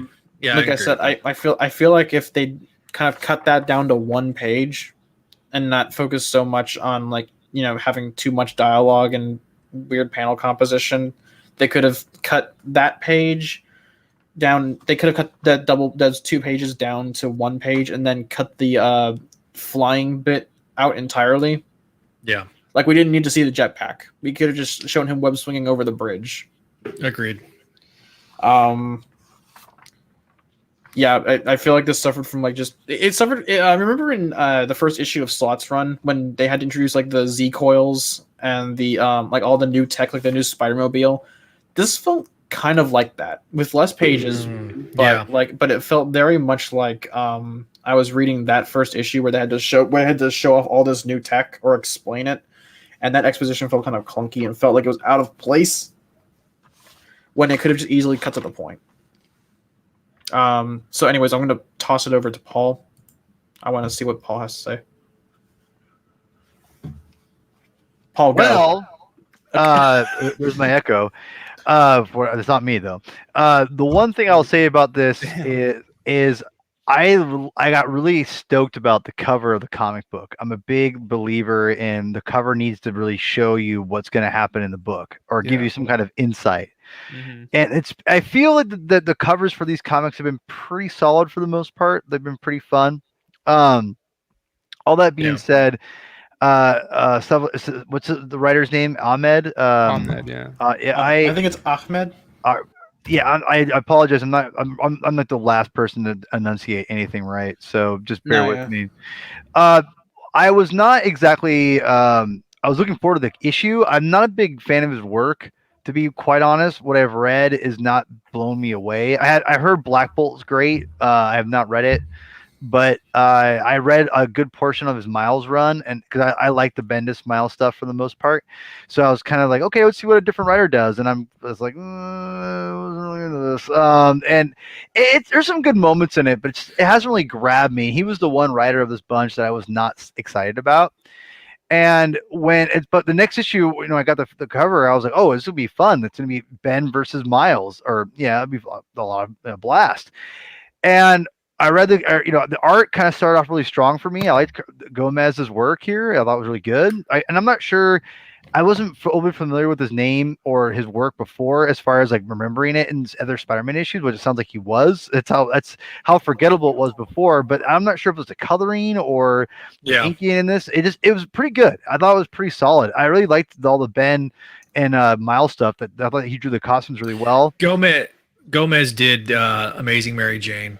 Yep. This is I believe his first full issue of ASM. He did the Ned Betty stuff for the Chameleon Conspiracy arc. Gotcha. He's done some fill-in stuff, but he's not done a full-blown issue. He's with the last guy and this one, I feel this should be a good rotating cast of artists. Fiorelli. And I think again, Gleason aside, Gleason's a superstar. Yeah. But like if you needed like two regular artists for a whole year to like just knock out twice a month, I feel like I'd be happy with those two, to be honest. Like they were pretty good, pretty solid team. I agree. I maintain my dream team is McKay, Gleason, and Villa. I love Gleason. I think Gleason's great. The only problem is I don't think Gleason can draw as well on a regular basis. He can't do bi-weekly. Monthly. Yeah. So but even monthly, I think it sounds like he struggles with. So I mean, like again, he was okay with like once a month, but that would be the only book he can do. His stuff is so detailed that he can't do it. What's your grade? He's also 70, so I think that might have something to do with it. Gleason's 70? No, he's not. He's like 40. Is he? Okay, because as far as I could tell, like the only thing I could find of him is the only thing I could find. That's a different guy. Is it? Wow. Okay. I'm gonna give. So I say all that to say. I'm sorry. That's okay. I say all that to say, I gave this book a C-. Ooh. And this is his lowest grade in a while. It's okay. So reading it, I was kind of like, okay, just going through the motions, and I was really excited to read it because I love the cover. Thought it's a great cover, and I just thought this book was kind of disappointing because it didn't really go anywhere. I felt that the whole thing between Ben, the whole thing you built up in the cover. Again, if you're doing a periodical, but especially bi-monthly book, Tri-monthly. Tri-monthly, whatever it is. You need to really deliver on what you're giving us for a periodical. I want to like have a reason to jump on and read Spider-Man right off the top. Besides, he's my favorite fictional character of all time. And when you only give, and again, I love Miles and I love Ben Reilly. I'm like, when you give me, whoa, they're gonna meet up for the first time. I know they met up in that weird spider, whatever, But like a real reason for like why they're gonna duke it out. The fact that Miles has the name, they want to sue him, all that crap. I love that. I thought it was great. But the ideas are there. But when they meet up and it's like, I don't know about this. Okay, let's team up. It's like, what? I mean, I understand there's a whole that criticize the whole thing about Marvel characters should always fight and they always, it's a trope or whatever. And I understand that it's not always realistic. Here, it actually is realistic that maybe they would fight because they wanted Ben to fight, and Miles is like, no, I'm Spider-Man. I like the idea of the rivalry because think about this: you have someone who is literally version 2.0 of Peter Parker, the original Spider-Man. And then you Mhm. have now arguably the new generations of Spider-Man. And Yeah. it's like that idea of those two characters conflicting is really a really interesting idea. And it just It's a very It's one of those things where you can it's anime-esque actually, which could be very interesting. Well, the thing is that you have two characters, both of which have gotten blessings from Peter to have the mantle, and you could. I get exactly what you're saying. There's so much you can mine as a source for conflict with that, because Peter right now they don't know he's awake. Right. He's off the table. He's not there. So it becomes okay. It becomes the answer to those classic. Yeah. It reminds me of that cover that from Exiled. It was Web 127, where it says, "Who will be the one worthy of the webs?" Yeah. Right. Like you could really like mine that with like these the silhouette two characters. Spider-Man. Is it the one with the silhouette Spider-Man in the middle? Yeah, Yes. I love that. I love great cover, man. So one question. So something I think was weird is, like I said, the pacing. Like Ben gets really easily triggered when Miles says "imposter Spider-Man." Like I honestly think, like going off of what you were saying, Paul, is that it would have worked a lot better if Ben was if Ben wasn't like just trying to lay down the law. He was trying to kind of do it gently, like say like, "Hey man, listen. I know you're doing some real good here, but Beyond Corporation asked me to step in," and then like Miles kind of pushes back. Yeah, I agree. I agree with that. He's being like respectful, but being firm. Like Peter told me I could do this, and Ben says, "Well, Peter's word isn't copyright law," or something like that. And well, yeah, you could. There is so much like the concept of it. I feel like works. Yes. It's the execution. Absolutely. Like Ben just goes full ham on him the second like Miles mentions imposter Spider-Man. Ben has a temper. If you go back and read the Clone Saga, yeah, I mean Peter has a temper, but this is like borderline. But this is like borderline unreasonable, like trigger hair or hair. If I was to use wrestling parlance, it's a random heel turn for like a brief moment. But what I don't understand is you have this whole idea that Miles shows up, they team up for it, but yet it's like, well, you're trying to sue me, and it's like, well, it was not. I thought just kind of executed well, but because you had them team up to fight each other, it would have been more interesting just to have them hunt out Miles and talk to him and because I understand they didn't want to do the trope of like having them fist fight and whatever. You could even have them have a more intense conversation. I would have liked that just fine. I don't have to punch each other, but give me some tension. There's no tension here except like what Neil said. Like he says imposter Spider-Man, and then Ben's like, well, wait a minute. It's like, well, that doesn't. Hold on. Let me talk for a minute. So the thing is that when you want to give Spider-Man, these two people have a reason to be Spider-Man. Give them reason to fight for it, not just be like, well, you could be Spider-Man. Well, no. Ben should have a reason because he's literally a 2.0. There's such great rich storytelling here and good conflict that's wasted. It's just wasted fighting some plant thing that's from the previous series from Miles. It just doesn't. It's messy. Well, no, they revealed that Beyond Corp. They revealed that Beyond Corp made it. It's stupid. But my point is though, it's still from it's still from the previous series that he's building off of, and it's just dumb. It's to me, it's a waste. It was a total waste. And again, what saved it was the art. The art was so solid that I'm like, it wasn't appalling to me because let's be real. Everyone knows I'm a Miles fan. I love Miles Morales, but that new costume is atrocious. And even that new costume is bad. Gomez actually made it look okay. He actually made it look okay. And so the guy, he's a solid artist. So I'll wrap it up and let you guys go. But yeah, C-. The writing was subpar. I thought it was it was not well done. Wasted opportunity.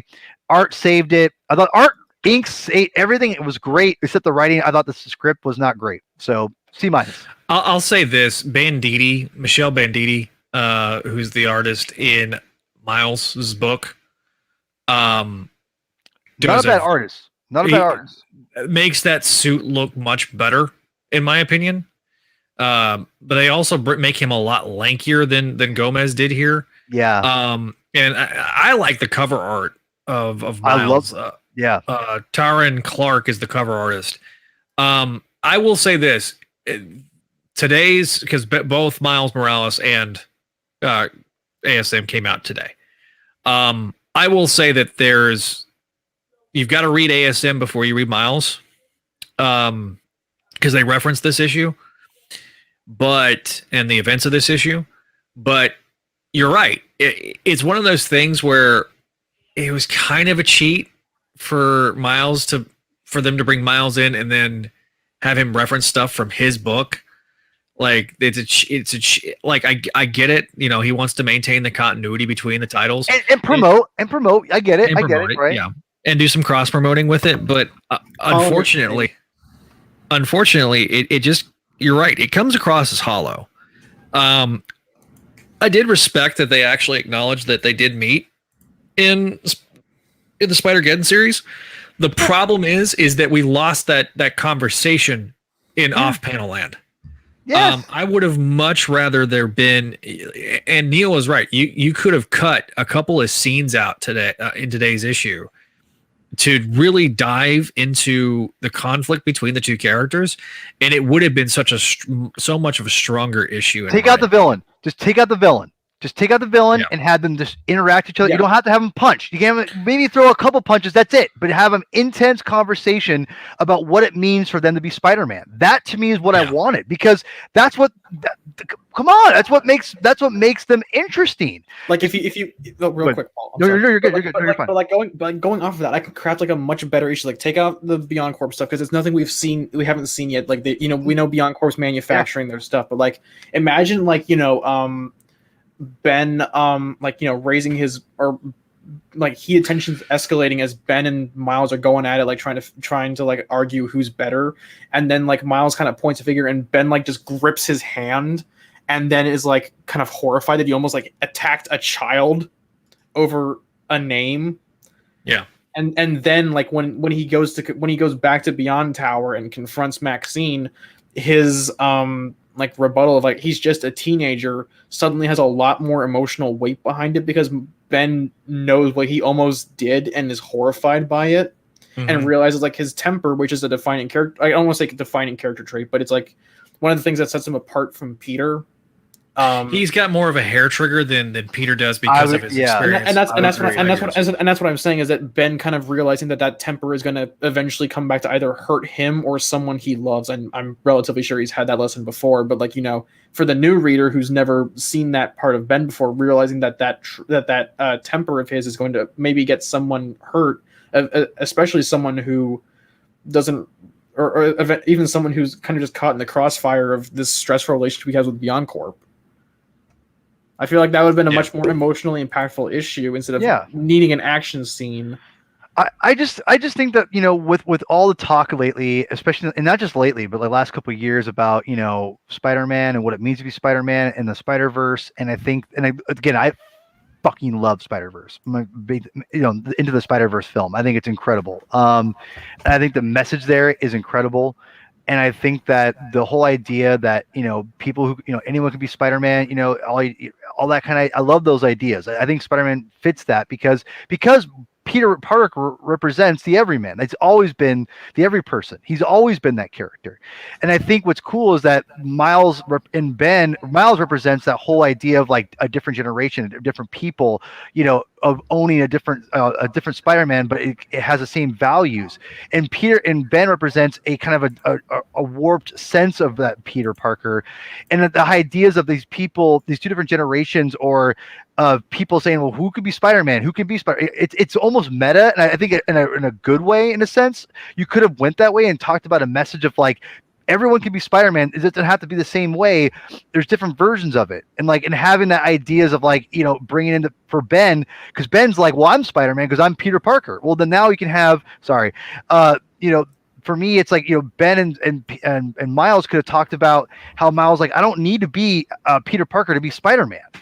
And there's great storytelling there that I just feel it was missed out, because Ben right now, and we've talked about, Ben's not exactly the same the same Ben from the Clone Saga, he's healing right now from the clone conspiracy.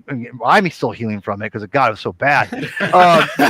But the thing is, he's healing, and I think that if Ben represents those people who are like, no, Peter Parker, because again, he's Ben Reilly, he's Peter Parker, but he's not Peter Parker, and the idea of him fighting that, like, no, I'm Peter Parker, I'm Spider-Man. I would love to see him come to terms with, like, no, I am Spider-Man, but you know what? This person's Spider-Man. And that's the whole idea of accepting a different Spider-Man from Ben Reilly's perspective would be really impactful, in my opinion. I think it could still happen.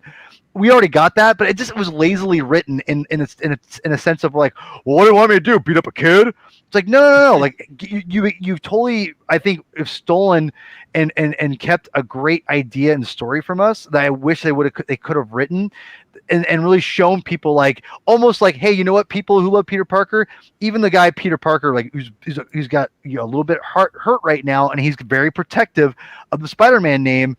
He's like, you know what? You're Spider-Man. You are given like passing that a vote of approval or whatever. I just feel it was missed, and I was bummed. Question: did I steal it in a good way or a bad way? Because I thought I heard you say that with the Miles that I accidentally stole a good idea. No. I thought in a good way. I think your idea was sound, like on the money. Like I feel Ben could have learned a lot from this. I think Ben from this conversation and his interaction with Miles and his relationship with Miles, and I think it still could be saved. But you're right. I think they wasted an opportunity to build, and I think Ben's personality and growth. And again, I know these characters can't really grow necessarily, but Ben can't, because he's been so messed around from so many different people and writers that he can grow from this, and they missed that opportunity.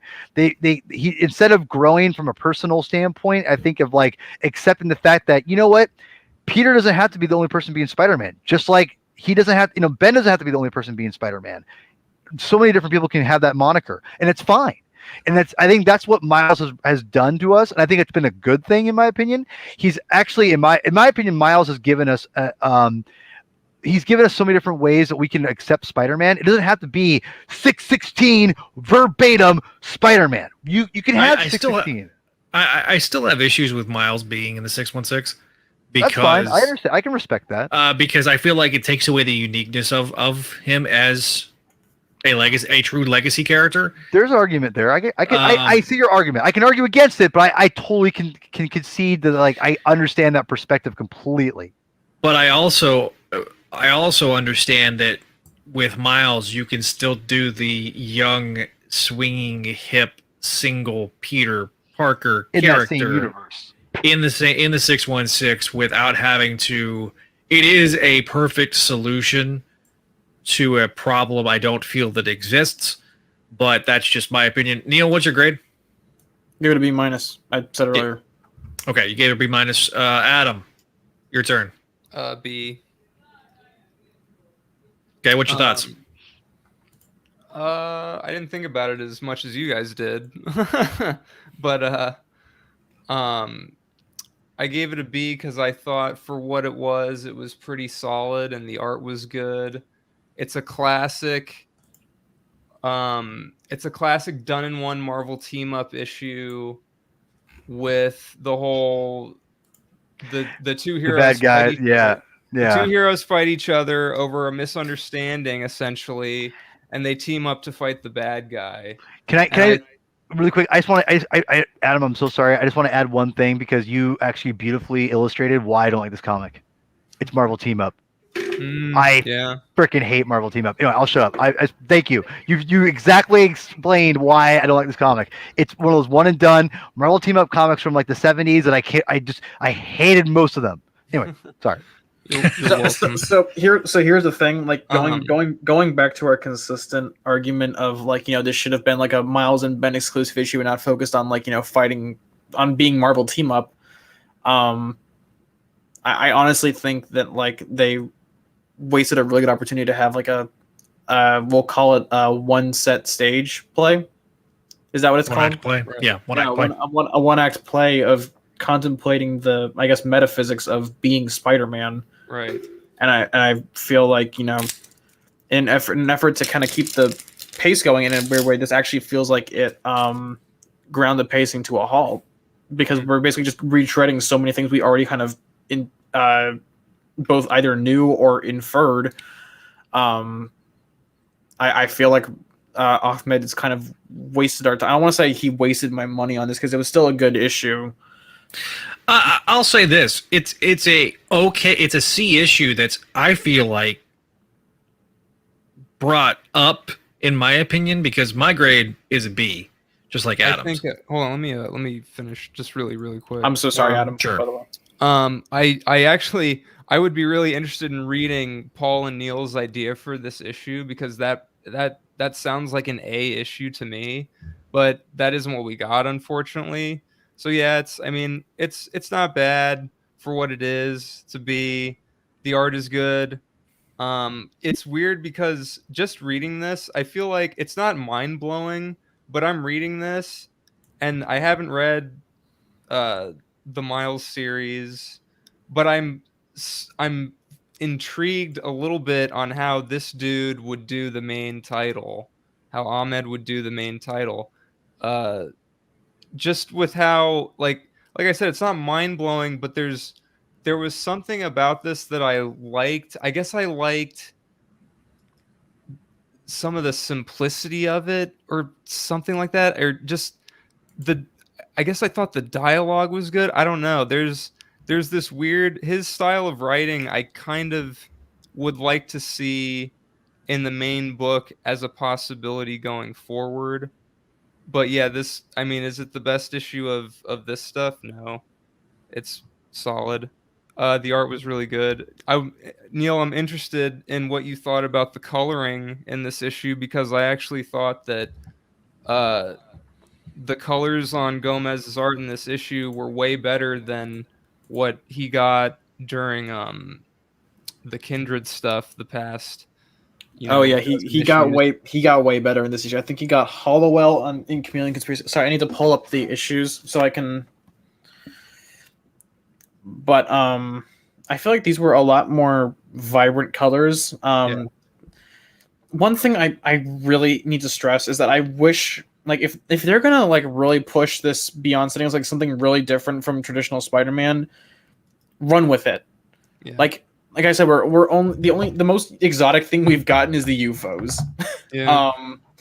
Like show me some like high tech sci-fi backgrounds, or some really cool like out there tech. Show me some new villains that aren't just like derivatives of either existing Spider-Man villains, or like things that we've already, or plot lines that have already been covered in the books. Really run with like something creative. I'm sorry, I'm pulling up issues to buy, and I'm using this to buy time. But like one of the things that really disappointed me is that, like, even during Parker Industries, it felt like we were in something new and like really different. And as bad as it was, Wasn't at all least bad. it okay. But keeping to my premise, it's something that felt unique and could be argued as like different. Sorry, I'm pulling up the credits right now. Come on. It was Andrew Crossley. And Crossley, I think, what did Crossley do recently? Oh well. But I wish they would do more of a Parker Industries. This is kind of weird because I hate Parker Industries, but do what Parker Industries did. Run with that. Be out there. If you're gonna like hype up Ben as the new Spider-Man, it's different when Peter is Spider-Man, right? Because Peter doesn't belong in that. But like, run with Ben being different. Play with that a bit more, both in terms of plot and like who Ben fights, and in the aesthetic.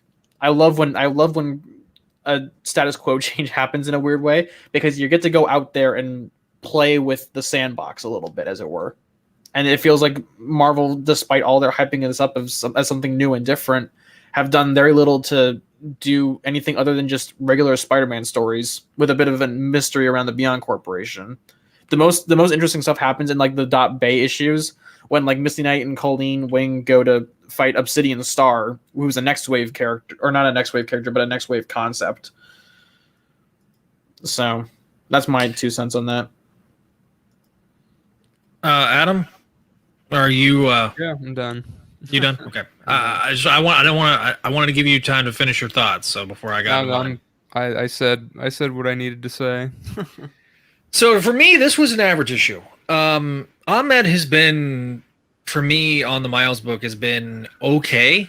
Like Paul, he has not grabbed me in the way I felt like Bendis grabbed me with the character. I have not been a huge fan of most of the run. To the point where like I don't get excited to read the Miles book the way I do the Black Cat book, for example. Or even Venom during the Stegman Cates run. This Carlos Gomez, I really like his art. I liked his art a lot with with the Amazing Mary Jane. So he always is one of those that I felt like he deserves a run on ASM.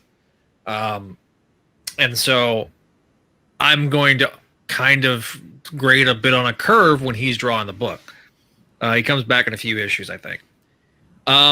So Ahmed, like everybody else, he was the one besides Ziegler that I was probably like the most apprehensive about. Certainly of the ones I knew what their quality was, right? Because Ziegler, I couldn't judge him based on a backup, right?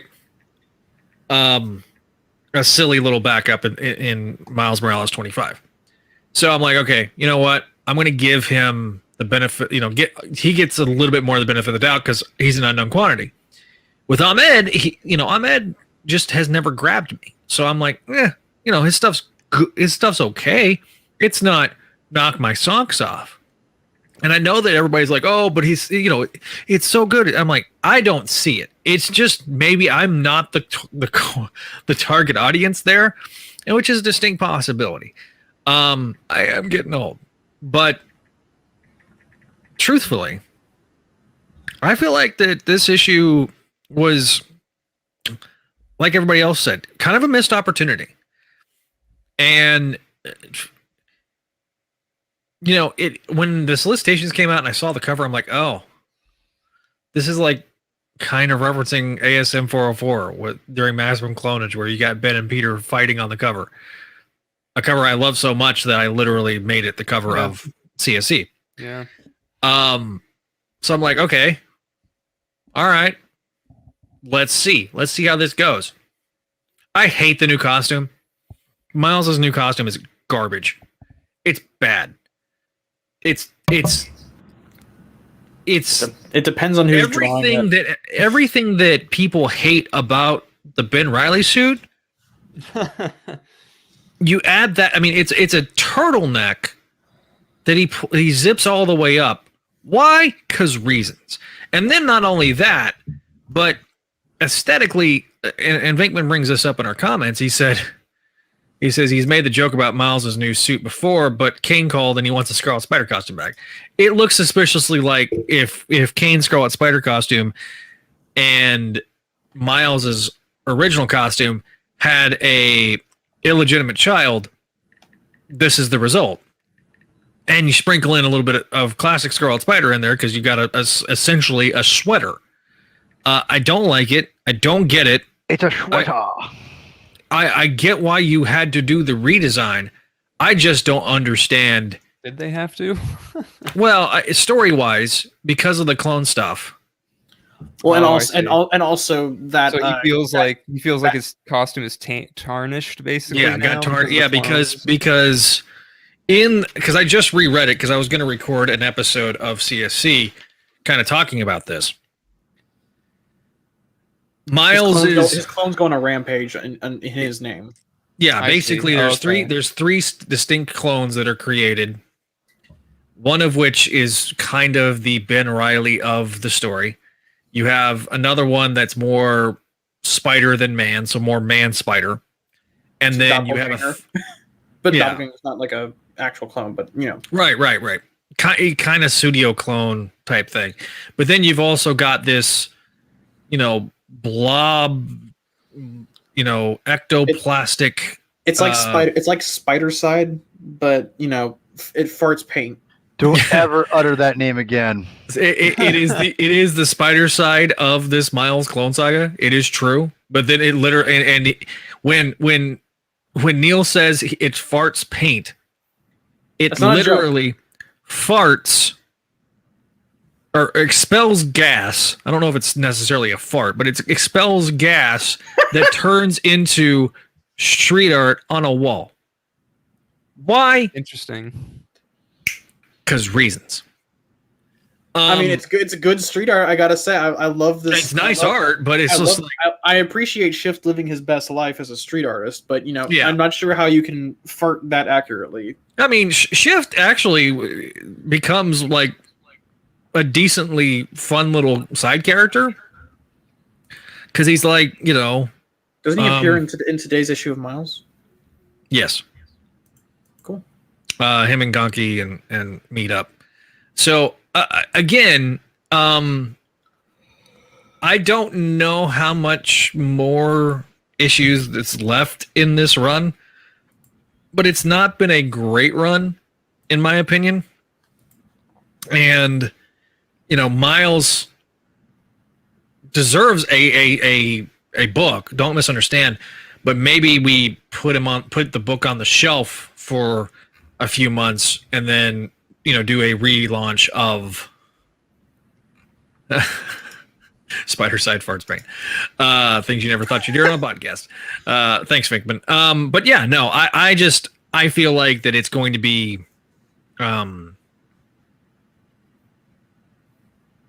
I like Chichetto. I like when Chichetto draws it in Devil's Yeah. Reign. yeah. Here's the thing: is that like if you wanted to give Miles a new costume, you had one. It's called the Into the Spider-Verse costume. Yeah. The one with the black web lining or the gray web lining and like the what Spray the paint, the jacket logo. the jacket and the Air Jordans. Like that's it's a really good look for him. It's like they tried to, and granted, I have not played the PS4, PS5 Miles Morales game. I've kind of been waiting to get that whenever I get a PS5. Good luck with that, Buckaroo. Same here. Which is when Methuselah, gives. I don't know. I completely screwed that up. But, the chances of me getting that are closer to me living as long as Methuselah. I mean, basically, I'll just have to sit there and, have the money set aside and be waiting for a drop.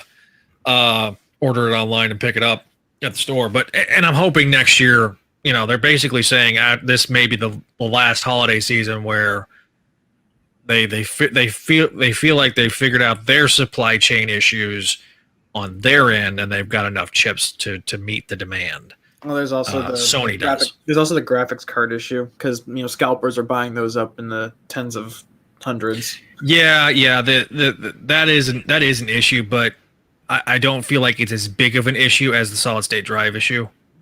No, but I just think it's funny to imagine that these guys with bots are just causing a massive shortage of the most coveted game console of this decade.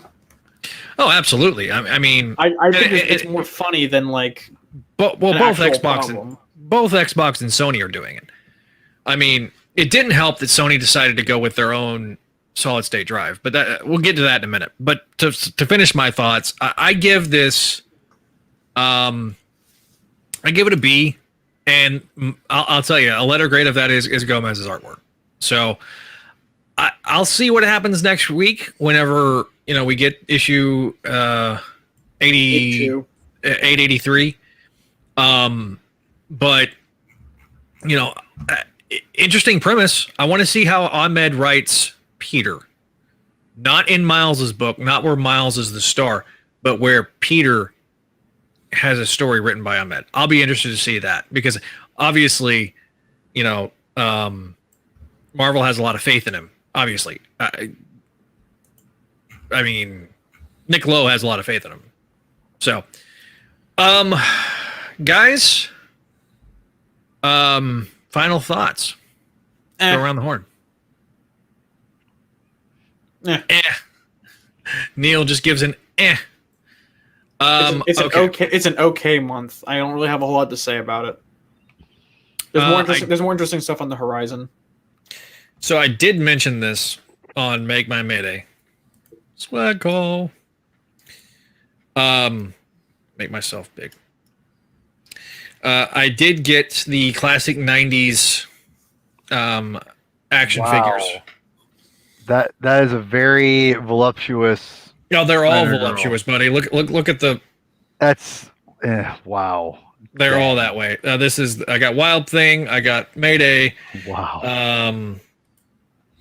American Dream with a shield that literally is as big as she is as big as she is, and actually almost fits the 6-inch scale, not the 5-inch scale. Holy shit! Yeah. Like I put it next to like my other Captain America shield, and it's almost the same size. I do love this Stinger. To me, I think the Stinger works, especially with your existing Marvel Legends collection, since she's just small. Like that's the only one you can. She's small. Yeah. Well, I mean, she can shrink. You know, like it makes sense to have her in that scale. Just the articulation's really poor. I'm going to do a full review because I've got the carded versions up on the wall. Real quick, Zach, do they have a Stinger figure? Because she's now Stinger in 616 as of like Spencer's Ant-Man run. Did they reissue Stinger or they did make? They haven't done a reissue of it, but they did bring her in a 2-pack. Her and Mayday are the only two that in the Marvel Legends scale that they've made.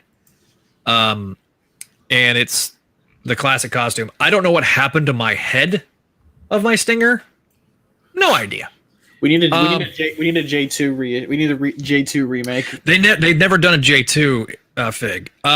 It'll be interesting because next year will be the 25th anniversary of the MC2. Because 98 through now. I can almost promise you that I think Mayday is going to make a big comeback. I honestly think with Into the Spider-Verse 2.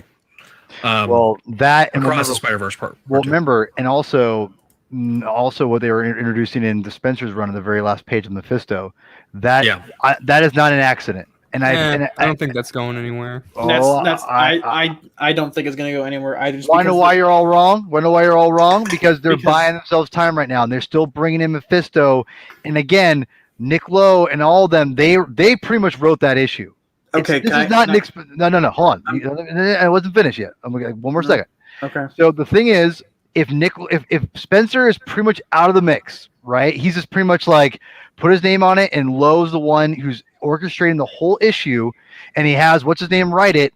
He puts that in there at the very end of the story, right before the big reveal of MJ and Peter coming together, and they implied that whole thing and all that's going on.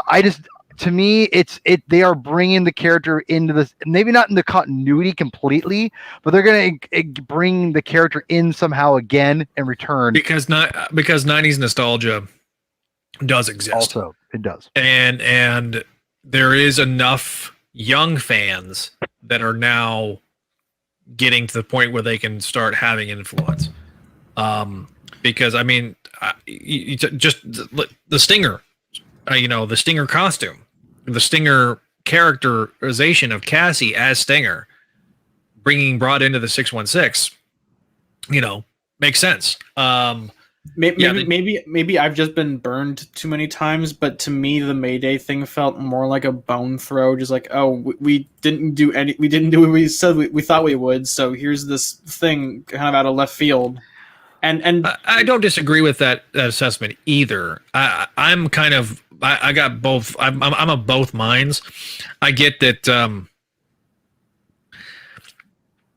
a friend of yours, kind of made this big old impassioned plea recently about how don't support Marvel, financially. I don't even have to know that. I didn't even know this happened. I already know who it is.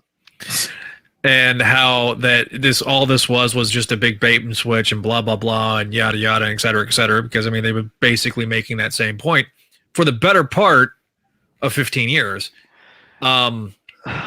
So I get it, I understand it, but it's not.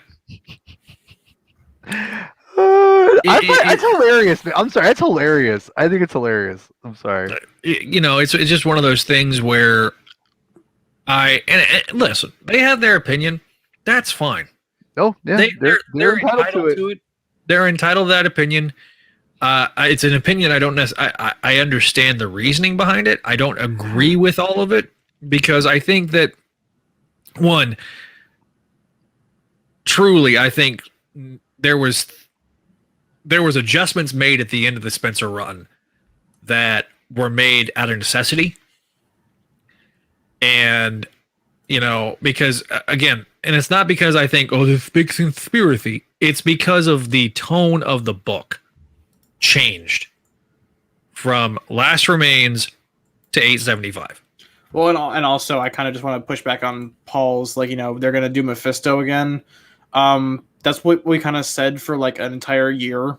And then we got kind of the boot up our butt. And, I kind of feel silly in retrospect. Oh, I don't, not at all. Well, okay. But I feel like that there was a story that Spencer wanted to tell involving the Mephisto stuff. And we kept getting teased, we were like, where's Mephisto for like half a year, and then he shows up in Sinister War, and then nothing really came of Sinister War, and then we had to wait until ASM 74 for that follow up, and then nothing really came of aside from the Mayday page reveal, which was more I said, kind of just a bone throw in my opinion.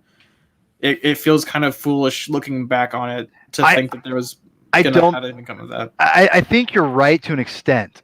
The thing, kind of what Zach was saying, he's kind of in the middle of where, and that kind of feel, I'm more in the middle than you realize, but I'm pushing on the Mephisto thing because I don't think you keep what the big reveal of Mephisto helping manipulate Norman Osborn in that series and have him more tied to Spider-Man, even more than you did with One More Day, without having some kind of end game plan with it.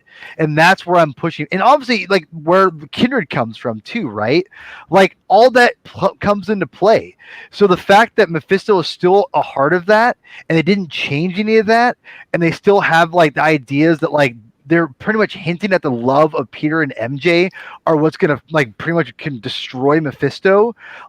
That's essentially what Spencer was doing was leading up to the fact that their love will break Mephisto.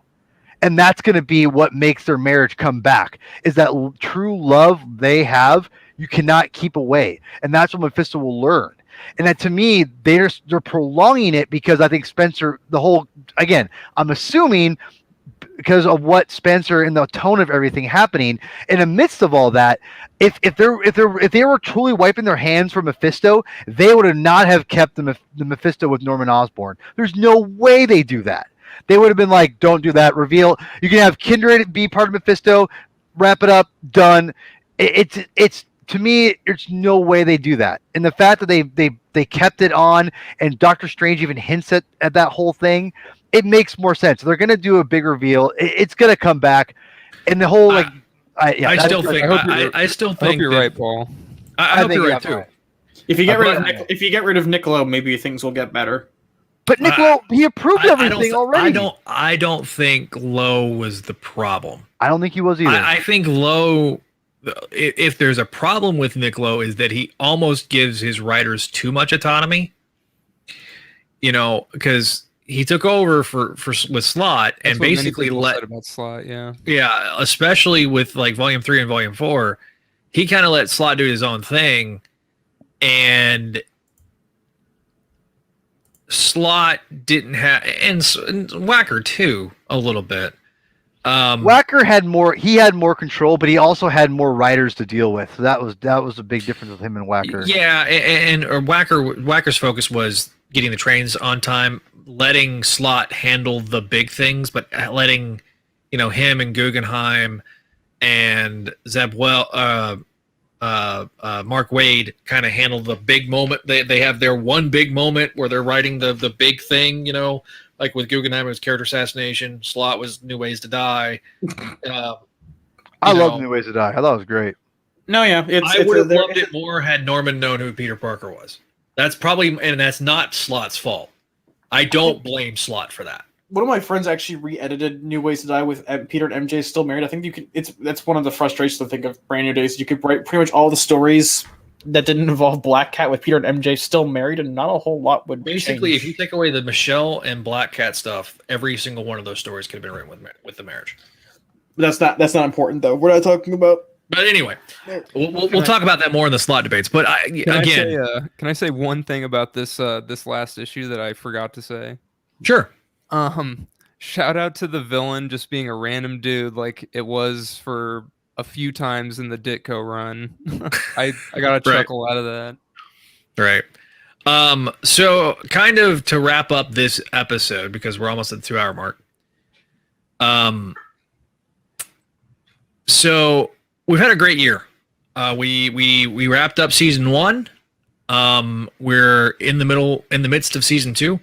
We'll get we're going to update a lot of the artwork over the break. Neil's going to be working on that. We've kind of got a system that we've got set up. So the cover art for the episodes will be coming out very soon.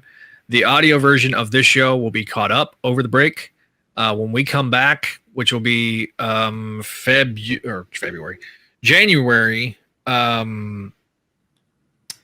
5th. We'll be coming back the week of the January 5th. In fact, that day, January 5th, we'll be covering 4 issues because Ben Riley,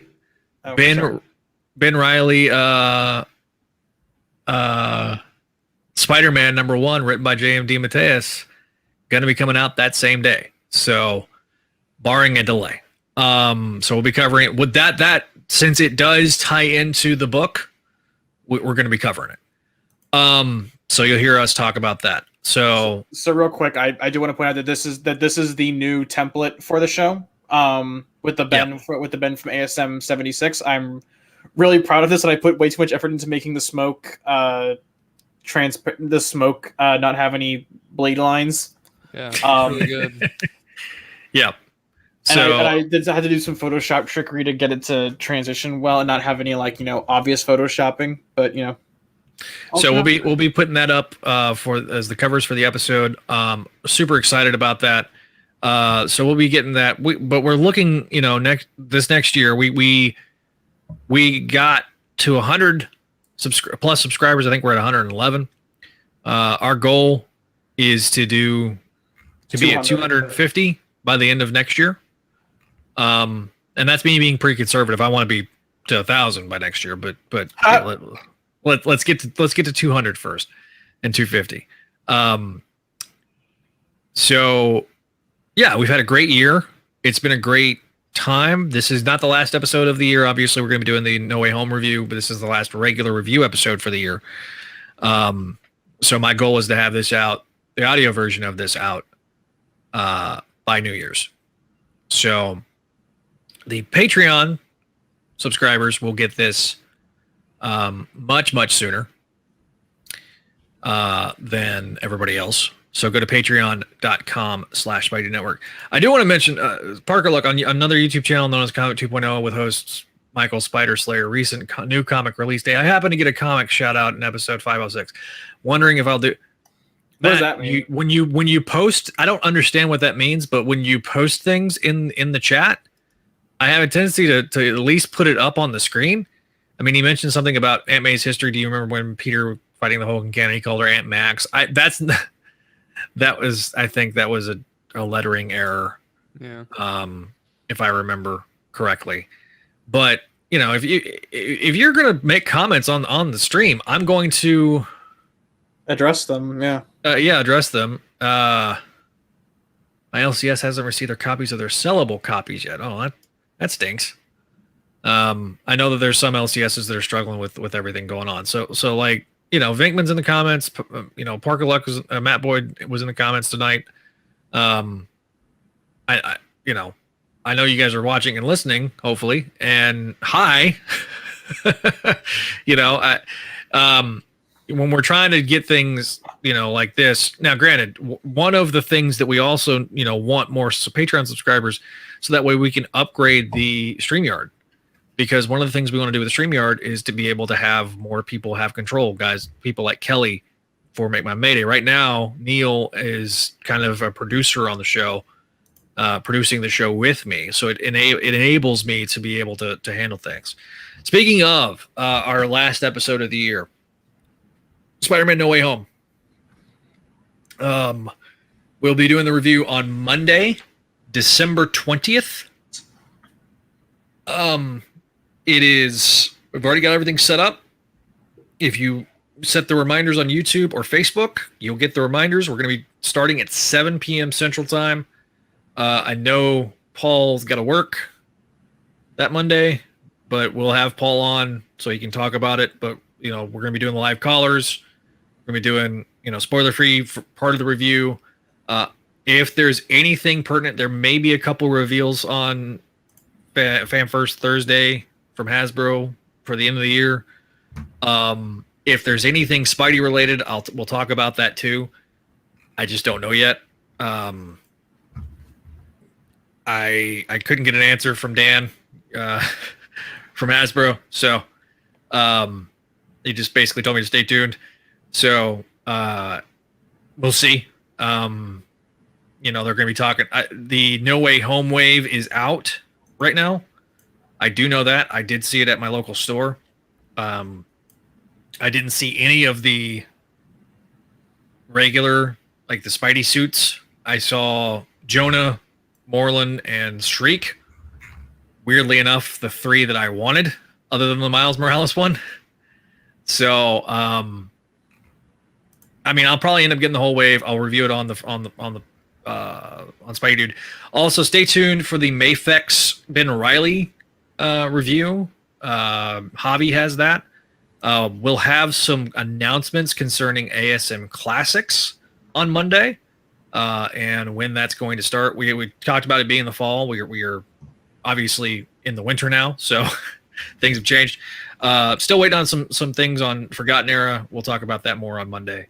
So a lot more things to come. We'll have my goal for the next year is to have more interviews here on the show. My goal is to continue to grow the channel. There's going to be some long form things that I'm going to be working on. That's one of my goals is to do a couple of long form essay shows. So Dina Hill, Vartech. Okay. What the hell? I have no idea. But the long form essays will be there. Obviously, we're going to be doing the Patreon stuff. I'm really excited about doing the commentaries. Really excited about. We're going to do the slot debates next year. 2022 will be the year of the slot debates. Trust me, it will be me. It will be Paul. We will be talking. And maybe I'll be there. Both as a moderator and a participant. So maybe I should be a moderator to begin with. No, I think Adam should be the moderator. He's the most even tempered of the group. I agree. Maybe Kelly. No, that's a terrible. No, that's a terrible idea. I love Kelly, but not as the moderator for the slot debates because she's biased. Adam's the only choice. Like I want you there as producer, like in the background. That's a terrible idea. Okay. But Adam being the moderator. Adam has to be the moderator. He's Adam the only one. Adam has to give me cues to tee up certain visual aids. Yeah, I'll definitely be in the chat, like telling Neil to pull this up or. Jamie, pull that up. Would you pull up that article? It's like Neil, you can talk. Okay. You can't have your camera on. Okay, Rogan. I mean, I don't have to be in the stream. I can just be in the background. That's the thing. That's why we're looking for more subscribers and more Patreon subscribers, because the more we can generate revenue, the more things we can do with the show. Speaking of shows, Broken Rider Variety Hour. Is it just? Hang on, I'm gonna take the day off because. Obviously, at this point, it's more just whenever I want. There we go. Broken Rider Variety Hour on twitch.tv/Quillsniv. So right now I'm actually doing a playthrough of Halo Infinite's campaign. It came out on the 8th. I haven't had as much time to play as I wanted, but I have more time coming up. So tomorrow I am doing at least 2 more hours worth of campaign, and I'm working to maybe get a friend on to do some multiplayer. So that'll be fun. Okay. Paul has the Comic Binge YouTube channel. You can follow him at Herman22. You can follow Neil at Quilsnev on Twitter. Yes. But Comic Binge Oh, sorry. Comic Binge YouTube channel. It's a fantastic channel, obviously, and it's not because I like Paul, but just the Thank you. For him to put together things like the comics you should be reading when you're going to the cinema. It's going to be interesting to see what you end up putting for No Way Home. We may talk about that more. I already put it up. Oh, did you? Yeah. I hadn't seen it yet. I hadn't seen it yet. It's my hype episode, because what I do for the MCU, I always do required readings after you see it. So I want when people are excited after watching a movie and you want to know where this story could go and get you kind of prepped up and you want to know, you're left hanging, you want more. I want to give people something to read and something to get into. But with what I did with Adam recently last week was a lot of fun. I wanted to get people prepared for what they want to come in walking into the movie, kind of get you hyped up for it. I picked 2 stories. I picked Return of the Sinister Six, which was one of my favorite stories as a kid. Great story, and also Spider-Man, which is basically. I'm gonna put you guys to the test here. I think the first time Spider-Man's actually met an alternate Spider-Man, not the clone, but actual different Spider-Man character, not like a. Again, like a doppelganger or something like that, but like a full-on different Spider-Man hero. Spider-Man Volume 1. And so I think that's the first time it's ever happened in its continuity. I hate to burst your bubble, but there is a little comic called Spider-Man Meets Spidey 2099. I excluded that because it's the future. It's not a alternate. Okay. Yeah, well, you know what I mean. It's not an alternate reality of a different version of Spider-Man. It's a futuristic version of Spider-Man. It's a little bit different. And I have to also say this, Kelly it would be remiss for me not to mention Spider-Girl 10 and 11. Right. I should have mentioned that on the show, actually. I kind of was thinking it, but I was like, eh. But it's also another alternate future type thing that kind of goes with what you mentioned. So so I give you that. This is a completely alternate reality Spider-Man. We're talking alternate, a completely different Spider-Man where it's whoa, it's not like an alternate future like you said. The future stuff you could argue, and that's why I said at the very beginning, the future stuff you could argue that, but I'm talking about full on. Right. How are you Spider-Man in this world that I basically walked in and it's the same world and you're here. Mm-hmm. So that hasn't happened too much. And Spider-Man was, even though it's not the same Peter Parker, it's Miles. It is the first time he's come into contact with a different version of himself, of Spider-Man. And so I thought it was really interesting to kind of get people pumped up for that, for an alternate reality, if you will. And honestly, rereading that was a lot of fun. I forgot how good that was. A quick read, but a good quick read. I don't disagree with that. I think it's one of those, much like with Bendis, the trades really, really, really make it. Just got to mention on the channel, Make My Maydays is going to be on Thursday, 7 p.m. Eastern. Actually, that's going to be more like 8 p.m. Eastern because of scheduling, and now that Kelly's been going back into the office, because when we originally were setting that up, she's working from home. 7 p.m. was fine, but 8 p.m. Eastern. We got the next episode will be 85 through 89 for the show. So with that, I'm going to bid everybody good night and good luck. Thanks for watching. Thanks for listening to the Spideydude Experience. You can follow us on our various social medias at Spideydude Radio, on Twitter, at Spideydude Network, on Instagram and Facebook, at Spideydude Radio Network on YouTube. Our voicemail line, 818-925-6631. Not just for voicemails, though. That's going to be our number for live callers on Monday when we do Spider-Man No Way Home. That's right, Spider-Man No Way Home. Going to be doing the full review for everybody taking your calls, getting your reactions to the movie event of the year. So hopefully you guys enjoyed this episode. And if you like this episode, be sure to give us a like, share, and subscribe here on YouTube. Let us know. Give us a comment. We'll respond to it if you have not done it. Once again, thanks to our audio listeners. Be sure to give us a 5-star review on your favorite podcasting catchers. We thank you for your listening. We thank you for your viewing here on YouTube and listening on those podcast platforms. And of course, you can find everything over at Spidey-Dude.com. More to come with all of our shows here on the Spidey Dude Radio Network.